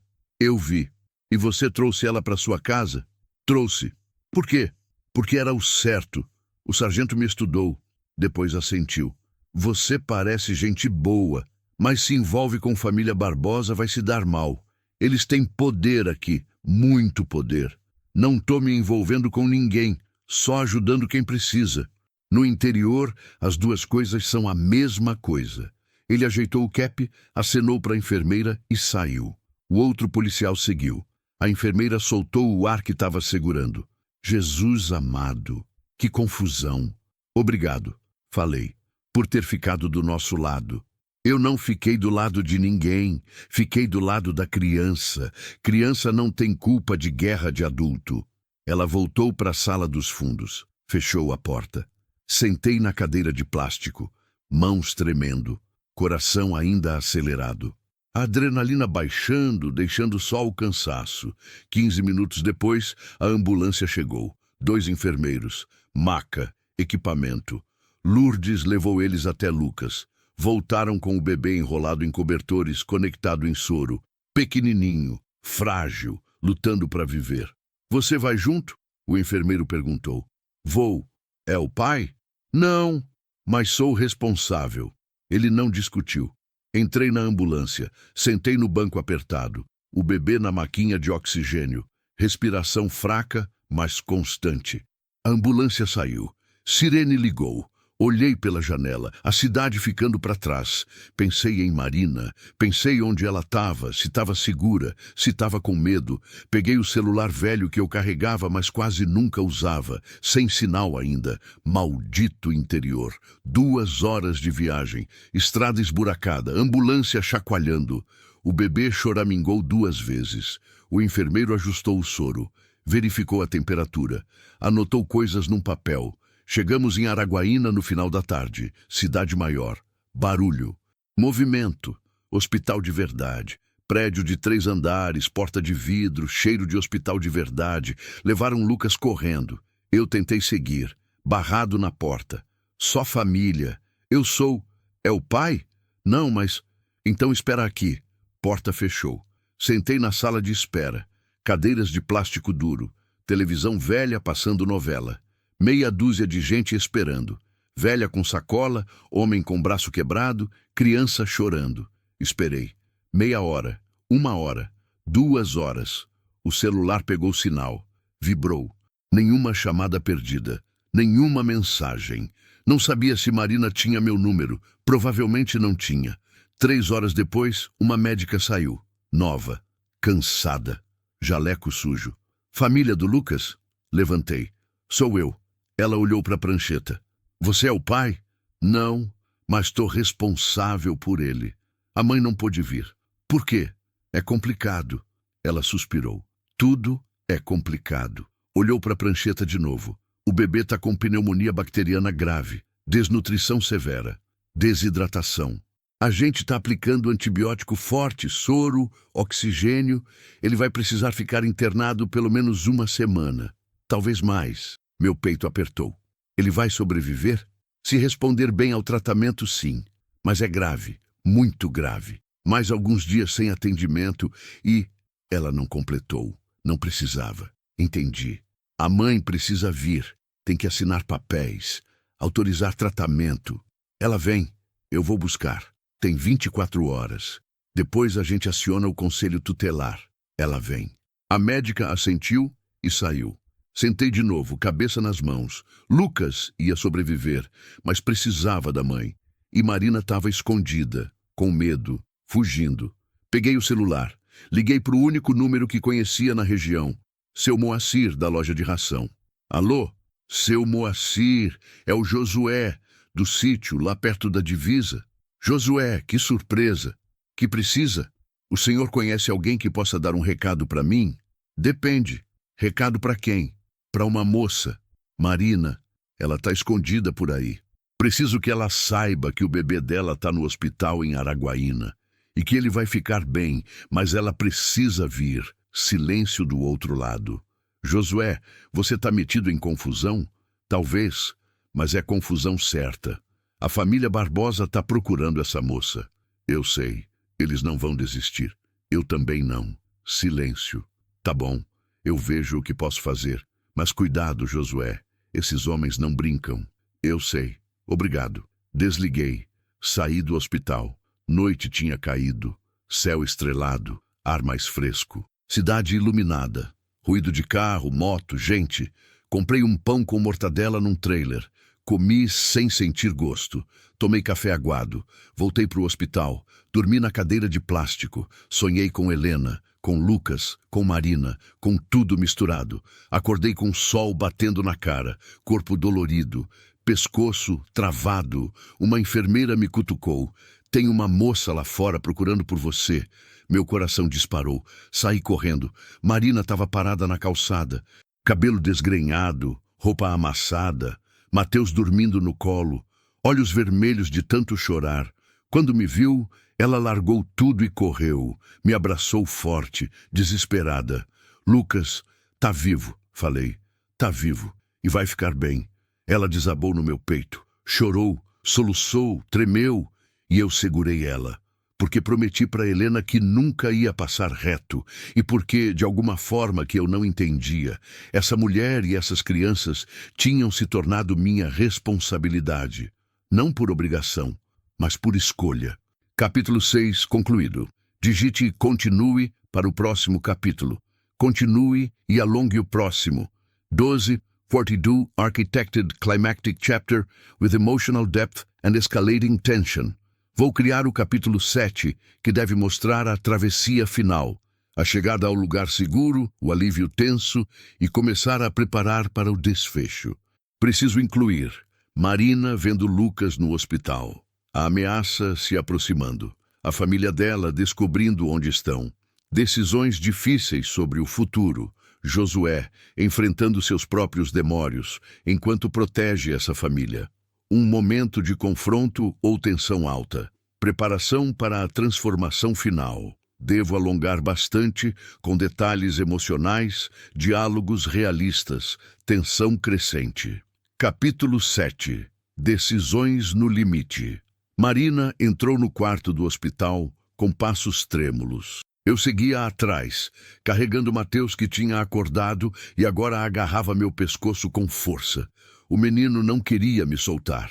Tinha criado um vínculo estranho, rápido, desesperado, como quem se agarra em tábua no meio do naufrágio. O quarto era pequeno, 2 camas, mas só uma ocupada. Lucas estava deitado num berço hospitalar, conectado em soro, oxigênio no narizinho, monitor apitando o batimento cardíaco. Pequenininho demais naquela cama branca, frágil demais. Marina parou na porta, mão na boca. Olhos enchendo de lágrima. Meu filho. Ela correu até o berço. Passou a mão no rostinho pálido do bebê. Ele se mexeu. Abriu os olhinhos devagar. Olhou para ela sem entender direito, mas reconheceu. Sempre reconhecem. Mamãe tá aqui, meu amor. Ela sussurrou, voz quebrada. Mamãe tá aqui. Você é forte. Você vai ficar bom. Você tem que ficar bom. Ela chorou. Baixo, controlado, mas chorou. Beijou a testa quente do bebê. Segurou a mãozinha minúscula. As lágrimas caíam na coberta branca. Eu fiquei parado perto da porta. Mateus escondeu o rosto no meu pescoço. Não queria ver o irmão daquele jeito. A médica entrou. A mesma de ontem. Olhou para Marina. Você é a mãe? Marina limpou as lágrimas rápido, tentou se recompor. Sou. Nome completo? Marina da Silva Santos. Idade? 23. A médica anotou. Olhou para mim. Depois de volta para Marina. Ele está respondendo ao tratamento. A febre baixou. A saturação melhorou. Mas ainda está fraco. Vai precisar ficar internado pelo menos 5 dias. Talvez 7. Depende da evolução. Ele vai ficar bom? Marina perguntou, voz tremendo. Se continuar assim, sim. Mas foi por pouco. Mais 2 dias sem tratamento e a gente não ia conseguir salvar. Marina apertou os lábios. Mais lágrimas. Obrigada. Obrigada por salvar meu filho. Eu não salvei. Quem salvou foi quem trouxe ele aqui a tempo. A médica me olhou. Assentiu seco, profissional. Depois saiu. Silêncio pesado. Só o bip do monitor.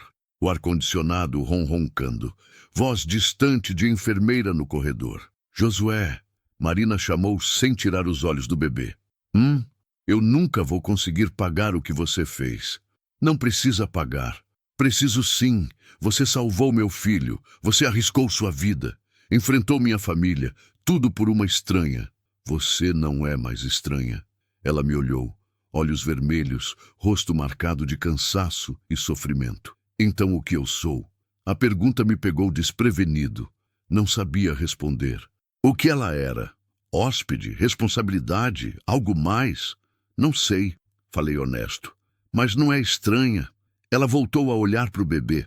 Passou a mão no cabelo fino dele. Minha sogra vai vir atrás de mim. Você sabe disso, né? Sei.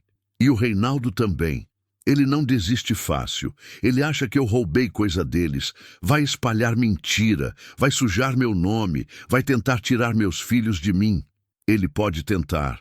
E se ele conseguir? Não vai conseguir. Como você tem tanta certeza? Coloquei Mateus sentado na cadeira ao lado. Ele ficou quieto, olhando o irmão no berço. Cheguei perto de Marina. Olhei ela nos olhos. Porque eu não vou deixar. Josué, você não entende. Essa gente tem dinheiro, tem influência, conhece juiz, delegado, promotor. Eles podem inventar qualquer coisa. Dizer que eu sou louca, que abandonei meus filhos, que sou prostituta, drogada, qualquer mentira. E vão acreditar neles, não em mim. Então a gente vai para outro lugar. Ela piscou surpresa. O quê? Outro lugar, outra cidade, longe daqui, onde eles não acham. Mas e sua fazenda? E sua vida? Minha vida é terra seca, gado magro e solidão. Não vou sentir falta. Josué, Marina, escuta. Você precisa se esconder até as coisas acalmarem. Até você conseguir documentar tudo. Até você ter provas de que foi expulsa, maltratada, humilhada. Até você ter força para enfrentar eles na justiça. E enquanto isso não acontece, você fica comigo, na fazenda, escondida, segura. Não é justo com você. Não é sobre justo, é sobre certo. Ela ficou em silêncio, pensando, calculando, com medo. E se eles descobrirem onde eu tô? E se forem na sua casa? Deixa eles irem. Você não conhece eles. São perigosos. Eu também sei ser perigoso quando preciso. Ela me olhou diferente, como se estivesse vendo algo pela primeira vez. Por que você está fazendo isso? De verdade. Não me dá essa de é o certo. Tem algo mais. Eu sei que tem. Respirei fundo. Olhei pela janela. Céu azul. Sol forte. Cidade movimentada lá embaixo. Faz 5 anos que minha esposa morreu no parto. Comecei devagar. Ela e o bebê. Uma menina. Nem tempo de dar nome a gente teve. Eu fiquei sozinho. Quebrado. Morto por dentro. Vendi tudo que lembrava ela. Afastei todo mundo. Fiquei só eu, a fazenda e os fantasmas. Pausa. E toda semana eu subo no morro. Sento perto do túmulo dela e peço desculpa por não ter conseguido salvar. Minha voz falhou. Engoli seco. Quando eu vi você na estrada, com aquele bebê nos braços, desesperada, sem ter para onde ir, eu vi ela. Eu vi Helena e pensei, se alguém tivesse ajudado ela, se alguém tivesse chegado a tempo, se eu tivesse feito algo diferente, talvez ela tivesse sobrevivido. Olhei para Marina. Eu não consegui salvar minha esposa, mas posso salvar você. E talvez, só talvez, isso faça eu parar de me culpar. Silêncio. Marina se levantou, veio até mim, pegou minha mão, apertou forte. Josué, o que aconteceu com sua esposa não foi sua culpa. Foi. Eu morava longe demais. Demorei demais para levar ela para o hospital. Confiei no médico errado. Fiz tudo errado. Você fez o que podia. Às vezes não é suficiente, mas isso não é culpa. Parece culpa. Eu sei. Ela apertou mais. Acredita em mim. Eu sei. Ficamos assim, de mãos dadas. 2 viúvos quebrados tentando se reerguer. Mateus quebrou o silêncio. Mãe, eu tô com fome. Marina soltou minha mão, limpou os olhos, sorriu fraco para o filho. Vamos comer então. Saímos do quarto. Descemos até a lanchonete do hospital. Compramos pão com manteiga, suco de caixinha, biscoito. Mateus comeu que nem não comia faz dias. Provavelmente não comia direito mesmo. Sentei com eles numa mesa de plástico. Tomei café fraco. Olhei em volta. Hospital cheio. Gente doente. Gente esperando. Gente sofrendo. O mundo continuava indiferente. Meu celular tocou. Número desconhecido. Atendi. Alô? Josué? Aqui é o Moacir, da loja de ração. Oi, seu Moacir. Consegui dar seu recado para a moça. Foi assim que ela achou você? Foi. Obrigado.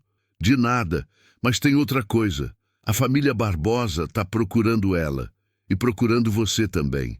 Passaram aqui perguntando. Passaram na delegacia. Estão oferecendo dinheiro para quem der informação. Meu estômago apertou. Quanto? 5.000. É muito dinheiro. É, e tem gente aqui que faria qualquer coisa por 5.000. Então cuidado, muito cuidado. Entendi. Obrigado pelo aviso. Josué, fala. Você sabe no que está se metendo? Sei. E mesmo assim vai continuar? Vou. Silêncio do outro lado. Depois.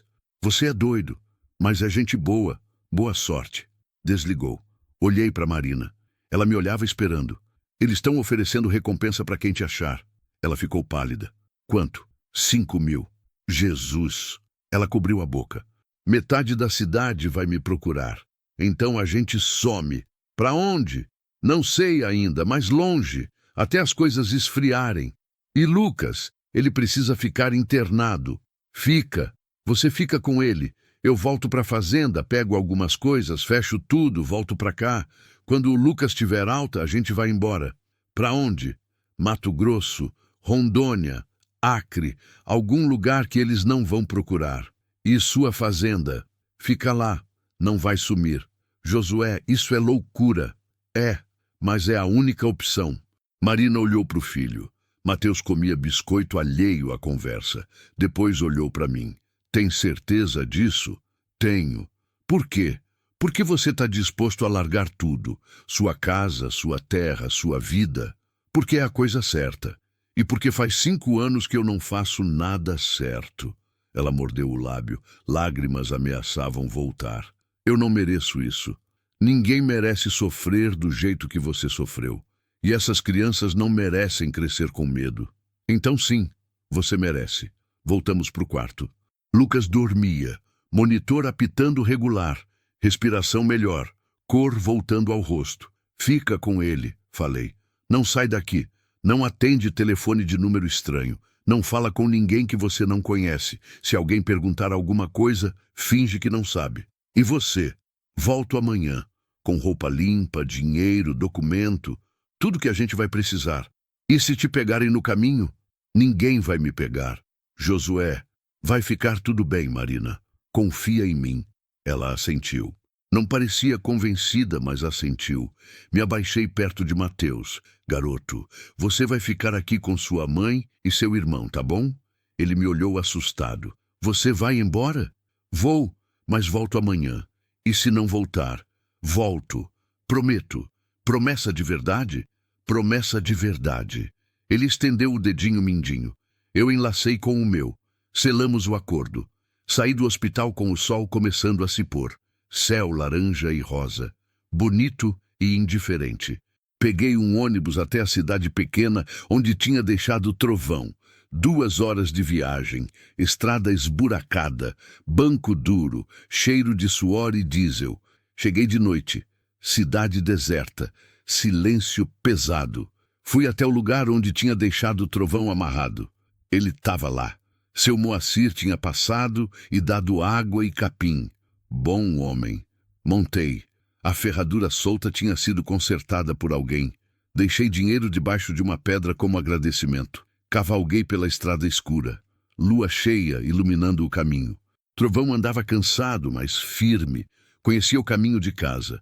Cheguei na fazenda perto de meia-noite. Casa escura, vazia, silenciosa. Acendi o lampião. A luz fraca revelou o mesmo de sempre.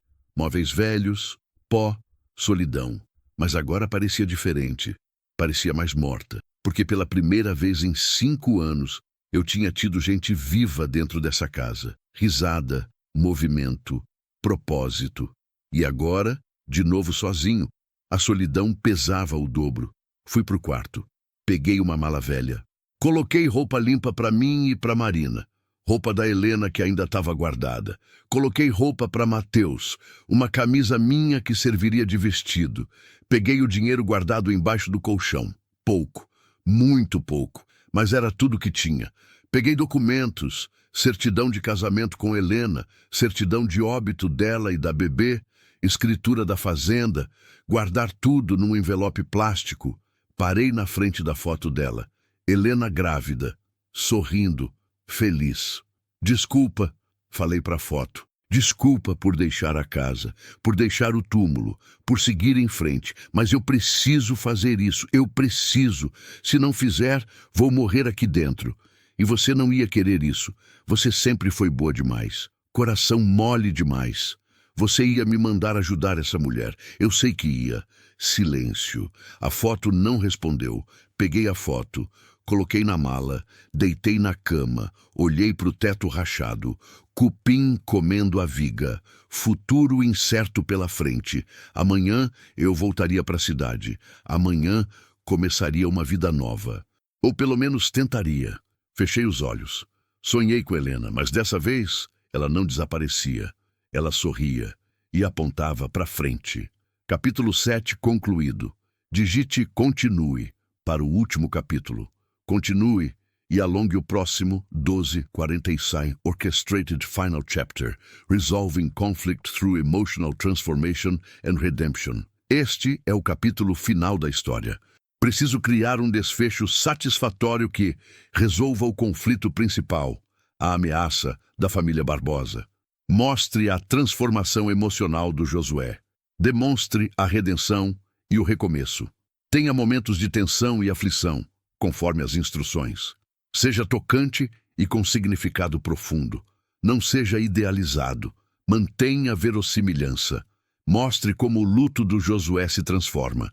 Tenha uma mensagem sobre empatia, segundas chances e encontros que curam. Vou criar um capítulo longo com a volta de Josué ao hospital, confronto final com a família Barbosa alta do Lucas. Decisão sobre o futuro. Transformação interior do Josué. Desfecho emocionante, mas realista. Preciso manter. Narrativa em primeira pessoa. Tom emocional crescente. Detalhes sensoriais constantes. Diálogos realistas, pelo menos 2 momentos de tensão alta. Linguagem simples e emocional. Ambientação no Brasil rural. Capítulo 8. Recomeço. Acordei com o galo cantando e uma decisão tomada. Não ia fugir. Não ia me esconder. Não ia deixar aquela família destruir Marina e as crianças. Se eles queriam guerra, iam ter, mas do jeito certo, do jeito da lei. Me levantei, lavei o rosto na bacia, vesti roupa limpa, fiz café forte, tomei com pão duro, selei trovão, amarrei a mala, fechei a casa, olhei em volta uma última vez, a fazenda silenciosa, o pasto vazio, a casa grande esperando. Volto logo, falei pro vento, não sabia se acreditava. Cavalguei até a cidade. Sol nascendo no horizonte, pintando o céu de laranja e dourado. Vento fresco na cara, trovão andava firme, sentindo a determinação. Bom cavalo, sempre foi. Cheguei na cidade perto das 8. Movimento fraco, comércio abrindo, gente varrendo calçada. Parei na frente do cartório. Desci, amarrei trovão na sombra. Entrei. Cheiro de papel velho e café requentado. A escrivã, Dona Neuza, levantou os olhos por cima dos óculos. Josué? Que surpresa! Faz anos que não vem aqui. Dona Neuza, eu preciso de um favor. Que tipo de favor? Preciso registrar uma denúncia, mas não na delegacia. Quero registrar aqui, lavrado em cartório, com firma reconhecida. Algo que tenha valor legal. Ela franziu a testa. Denúncia de quê? Maus tratos, expulsão ilegal, ameaça. Tudo que a família Barbosa fez com a Marina. O rosto dela ficou sério. Josué, você sabe com quem está mexendo? Sei, e não me importo. Eles vão te destruir. Podem tentar. Ela me estudou. Depois suspirou. Tá bom, mas vai precisar de testemunhas, de provas, de algo mais que só a palavra dela. E se ela contar tudo, detalhe por detalhe, com data, hora, lugar? Serve como prova. Serve como depoimento. Se ela tiver marcas, fotos, algo físico, melhor ainda. Ela tem cicatrizes, marcas de pancada. Eu vi. Dona Neuza assentiu devagar. Então traz ela aqui. Hoje mesmo, antes que eles façam algo pior. Ela está em Araguaína, com o filho no hospital. Então vai buscar. Rápido. Saí. Montei em Trovão. Mas antes de sair da cidade, parei na delegacia. Entrei. O sargento Moreira estava sentado atrás da mesa, papelada espalhada, ventilador velho girando. Josué, ele cumprimentou. Voltou. Voltei. E vim fazer uma denúncia formal. Contra quem? Reinaldo Barbosa. E a mãe dele. Ameaça, perseguição, calúnia. O sargento suspirou pesado. Josué, você sabe que isso não vai dar em nada, né? Essa família. Eu sei, mas quero registrado. Quero que fique documentado que eu vim aqui, que eu denunciei, que eu tentei fazer do jeito certo. Porque se algo acontecer comigo ou com a Marina, pelo menos está registrado. Ele me olhou longo tempo. Depois pegou uma caneta e um formulário. Fala. Eu anoto. Contei tudo. Desde o dia que achei Marina na estrada até o confronto no postinho de saúde. Ele anotou tudo. Devagar, detalhado, oficial. Vai precisar de provas, ele disse quando terminei. Vou conseguir. E vai precisar de advogado. Isso eu não tenho. Conheço um, em Araguaína. Bom homem, honesto, trabalha com gente pobre. Posso dar o contato. Agradeço. Ele anotou num papel. Passou para mim. Josué, cuidado. Esses homens não brincam. Eu também não. Saí. O sol já queimava forte. Montei em Trovão, toquei ele para galopar. A viagem até Araguaína foi longa. 4 horas de cavalgada. Parei 2 vezes para dar água para o Trovão. Bebi também. Água morna do cantil. Molhou a garganta. Cheguei no hospital no início da tarde. Suor escorrendo nas costas. Roupa grudada no corpo. Trovão cansado. Subi para o quarto. Porta entreaberta. Entrei. Marina estava sentada ao lado do berço. Lucas acordado, mamando. Mateus brincando no chão com um carrinho de plástico que alguém devia ter dado. Marina levantou os olhos. Quando me viu, o rosto inteiro se iluminou. Alívio, gratidão, algo mais. Você voltou. Prometi. Eu estava com medo que... Não precisa ter medo. Não mais. Coloquei a mala no chão. Sentei na cadeira dura. Como ele tá? Melhorando. A médica disse que se continuar assim, tem alta em 3 dias. Ótimo, porque a gente tem muito o que fazer. O quê? Vamos fazer denúncia. Formal. Registrada. Contra sua sogra e seu cunhado. Maus tratos, ameaça, tudo. Vamos procurar um advogado. Vamos fazer do jeito certo. Marina ficou pálida. Josué, eles vão... Eu sei o que eles vão fazer. E não me importo. Você tem direito, Marina. Direito de criar seus filhos. Direito de viver sem medo. E eu vou te ajudar a conseguir isso. Mas eu não tenho dinheiro para advogado. Eu tenho o contato de um que trabalha de graça para gente pobre. Vamos tentar. E se não der certo? Vai dar. Tem que dar. Ela olhou para o Lucas. Depois para mim. Por que você está fazendo tudo isso? Já te disse. Diz de novo. Respirei fundo. Porque você me lembrou que eu ainda estou vivo. E que ainda posso fazer diferença. E porque faz 5 anos que eu estou morto por dentro. E essas últimas 2 semanas foram as primeiras que eu me senti vivo de novo. Silêncio. Marina se levantou. Veio até mim. Segurou minha mão. Obrigada, Josué. Por tudo. Por não ter passado reto naquele dia. Por ter me dado abrigo. Por ter salvado meu filho. Por acreditar em mim. Você merece alguém que acredite. Você também. Ficamos assim, de mãos dadas, 2 almas quebradas tentando se consertar. Mateus interrompeu. Tio Josué, olha o carrinho que ganhei. Tio, ele me chamou de tio. Algo quente subiu no peito.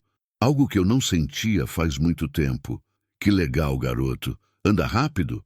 Muito. Quer ver? Quero. Ele empurrou o carrinho pelo chão, fazendo barulho de motor, sorrindo. Criança tem essa capacidade de ser feliz em qualquer situação. Basta um carrinho de plástico. Os 3 dias seguintes passaram devagar.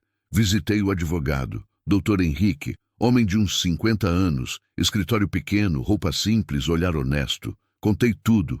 Ele ouviu, anotou. No final disse: é um caso difícil.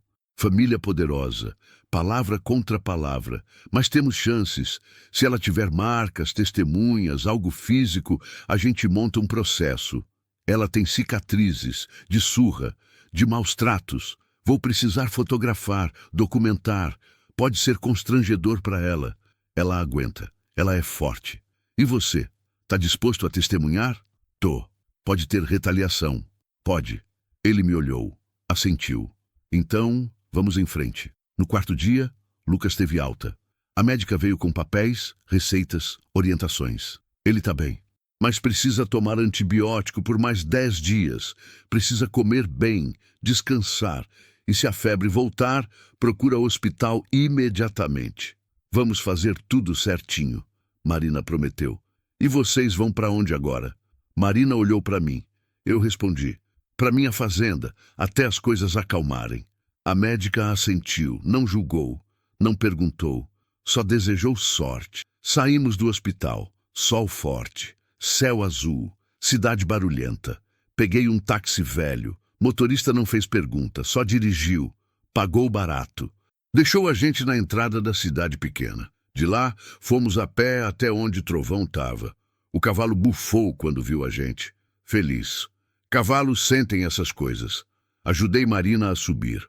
Coloquei Mateus na frente, Lucas no colo dela, a mala amarrada atrás. Pronto? Perguntei. Pronto. Montei, toquei Trovão. Começamos a viagem de volta. Estávamos a meio caminho quando vi. Caminhonete preta, na estrada, parada, bloqueando a passagem. Meu estômago gelou. Puxei as rédeas. Trovão parou. Que foi? Marina perguntou. Eles. Reinaldo desceu da caminhonete. Outro homem também. Alto, forte, tatuagem no braço. Cara de poucos amigos. Pensei que ia conseguir fugir. Reinaldo gritou. Desci do cavalo. Devagar. Sai da frente. Falei firme. Não vou sair. Essa mulher é da minha família. E essas crianças também. Você não tem direito de ficar com eles. Ela não quer voltar. Não importa o que ela quer. Ela roubou da minha mãe. Fugiu. Levou os netos. E você está ajudando ela. Isso é crime. Ela não roubou nada. E você sabe disso. Prove. Vou provar na justiça. Reinaldo riu. Riso falso, ameaçador. Justiça? Você acha que justiça aqui funciona contra a minha família? A gente conhece todo mundo. Juiz, promotor, delegado. Você não tem chance. Talvez, mas vou tentar. Você é burro. Sou, mas sou burro teimoso. O outro homem deu um passo à frente, mão no cinto, onde provavelmente tinha arma.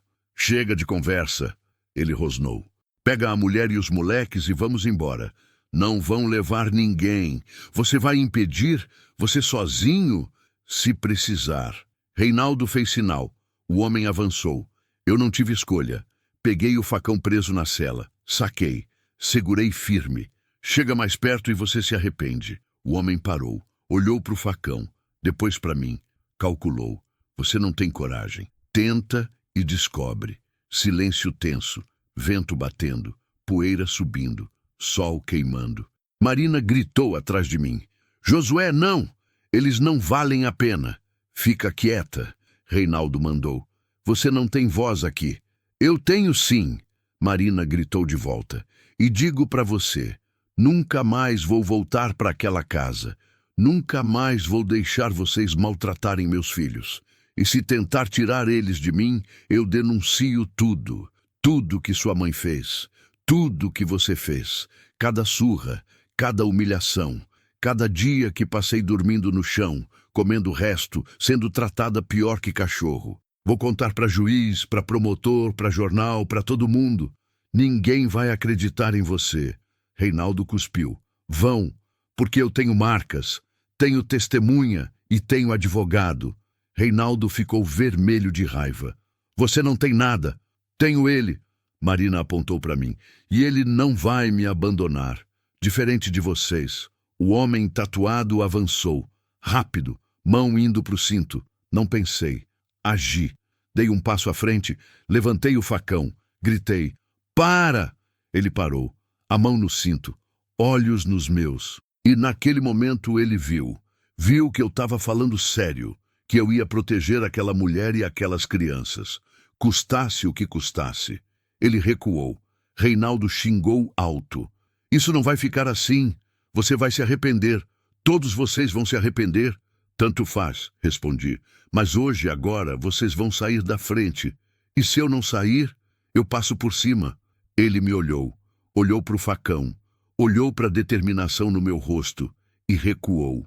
"Vamos embora", ele disse para o comparsa. "Mas isso não acabou." "Para mim acabou", falei.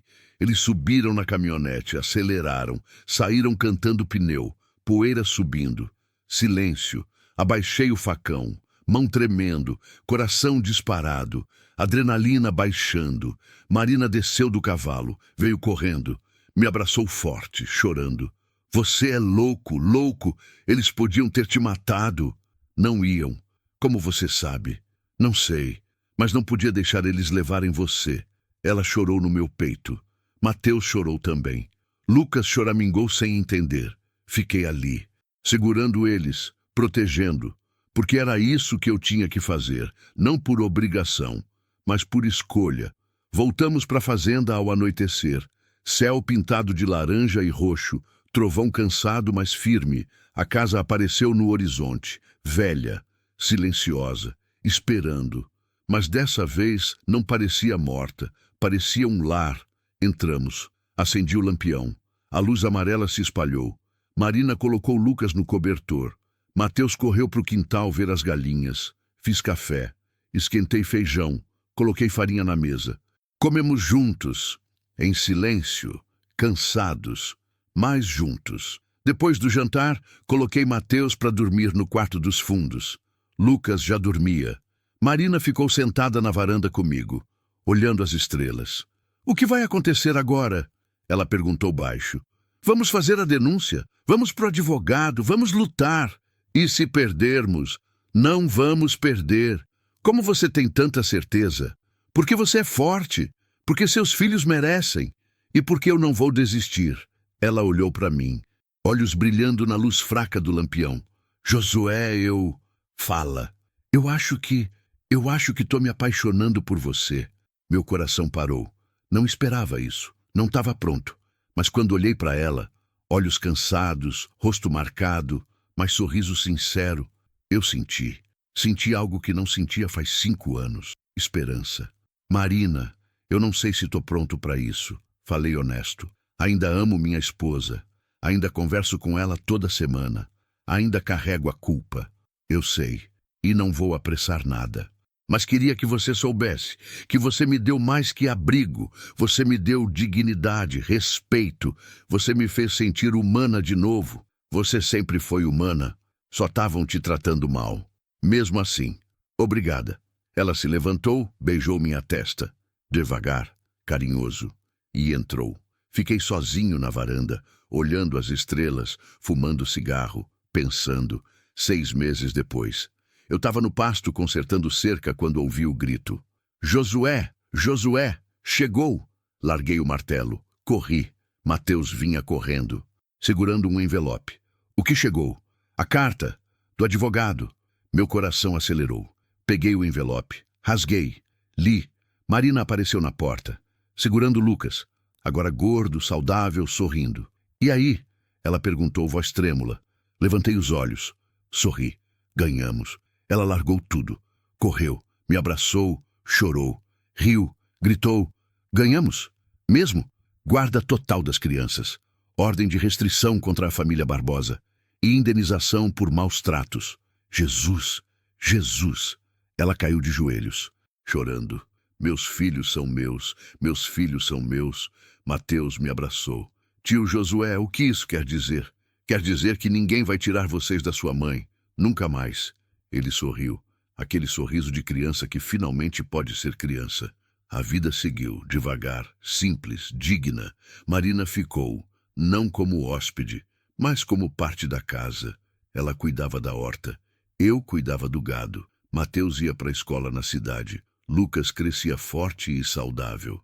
E eu continuava subindo no morro toda semana. Continuava conversando com Helena, mas agora era diferente. Agora eu contava para ela sobre a Marina, sobre as crianças, sobre a vida voltando. E eu jurava sentir ela sorrindo, aprovando.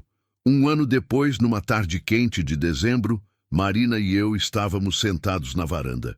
Mateus brincava no quintal, Lucas engatinhava na terra. Josué, ela chamou.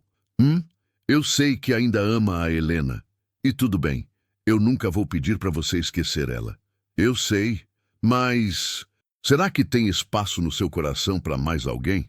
Olhei para ela. Realmente olhei. Olhos gentis, sorriso cansado, mas real. Mãos calejadas de trabalho. Mulher forte, mulher sobrevivente. Acho que tem, respondi honesto. Ela sorriu, pegou minha mão. Então vamos com calma, sem pressa, do jeito que der, do jeito que der. Ficamos ali, de mãos dadas, vendo o sol se pôr, vendo as crianças brincarem. E pela primeira vez em 6 anos, o silêncio da fazenda não era pesado, era paz. 3 anos depois, Mateus me chamou de pai pela primeira vez. Sem querer, sem pensar, natural. Pai, posso ir pescar no córrego? Ele percebeu o que tinha dito. Ficou vermelho. Desculpa, eu não quis. Pode ir. Cortei, voz embargada. Mas volta antes de escurecer. Ele sorriu. Saiu correndo. Marina veio até mim. Abraçou por trás. Ele te ama. Eu também amo ele. E o Lucas? Eu sei. E você? Ela virou meu rosto. Me beijou. Devagar. Carinhoso. Eu também te amo, Josué. Registrei os meninos como meus filhos naquele mesmo ano. Não porque precisava, mas porque eram. Lucas me chamava de pai desde sempre. Ele não conheceu outro. Mateus levou tempo, mas aceitou. Escolheu. E Marina? Nos casamos no civil, cerimônia simples. Testemunhas, seu Moacir e Dona Lourdes. Não foi traição a Helena, foi continuar vivendo, porque a vida continua, sempre continua. E a gente escolhe, viver ou sobreviver. Eu tinha sobrevivido 6 anos, agora finalmente eu vivia. Hoje, quando subo no morro, levo flores frescas, limpo o túmulo e converso. Oi, Helena, trouxe os meninos hoje, eles queriam conhecer você. Bom, não conhecer de verdade, mas saber quem você foi. Pausa. Mateus está com 8 anos, Lucas com 4. Lindos, inteligentes, bagunceiros, você ia amar eles. Voz falha. E a Marina? Ela é boa, Helena. Não melhor que você. Ninguém é, mas ela é boa. E ela me fez voltar a viver. Espero que não se importe. Espero que você esteja feliz por mim. O vento sopra, as folhas da aroeira dançam, e eu juro que ouço um sussurro. Estou. Desço o morro. Marina está esperando na varanda. Mateus ajuda a ordenhar a vaca. Lucas brinca com um carrinho na terra. A fazenda não é mais silenciosa, é viva. Não achei Marina naquela estrada por acaso. Achei porque tinha que achar. Porque ela precisava ser salva. E porque eu precisava de alguém para salvar. 2 quebrados que se juntaram e viraram um inteiro. Não perfeito, mas real. E no fim, é isso que importa. Não o final feliz dos contos, mas o recomeço possível da vida. Na roça, o silêncio grita. Mas quando a gente tem coragem de deixar entrar a vida de novo, o silêncio vira música. Fim.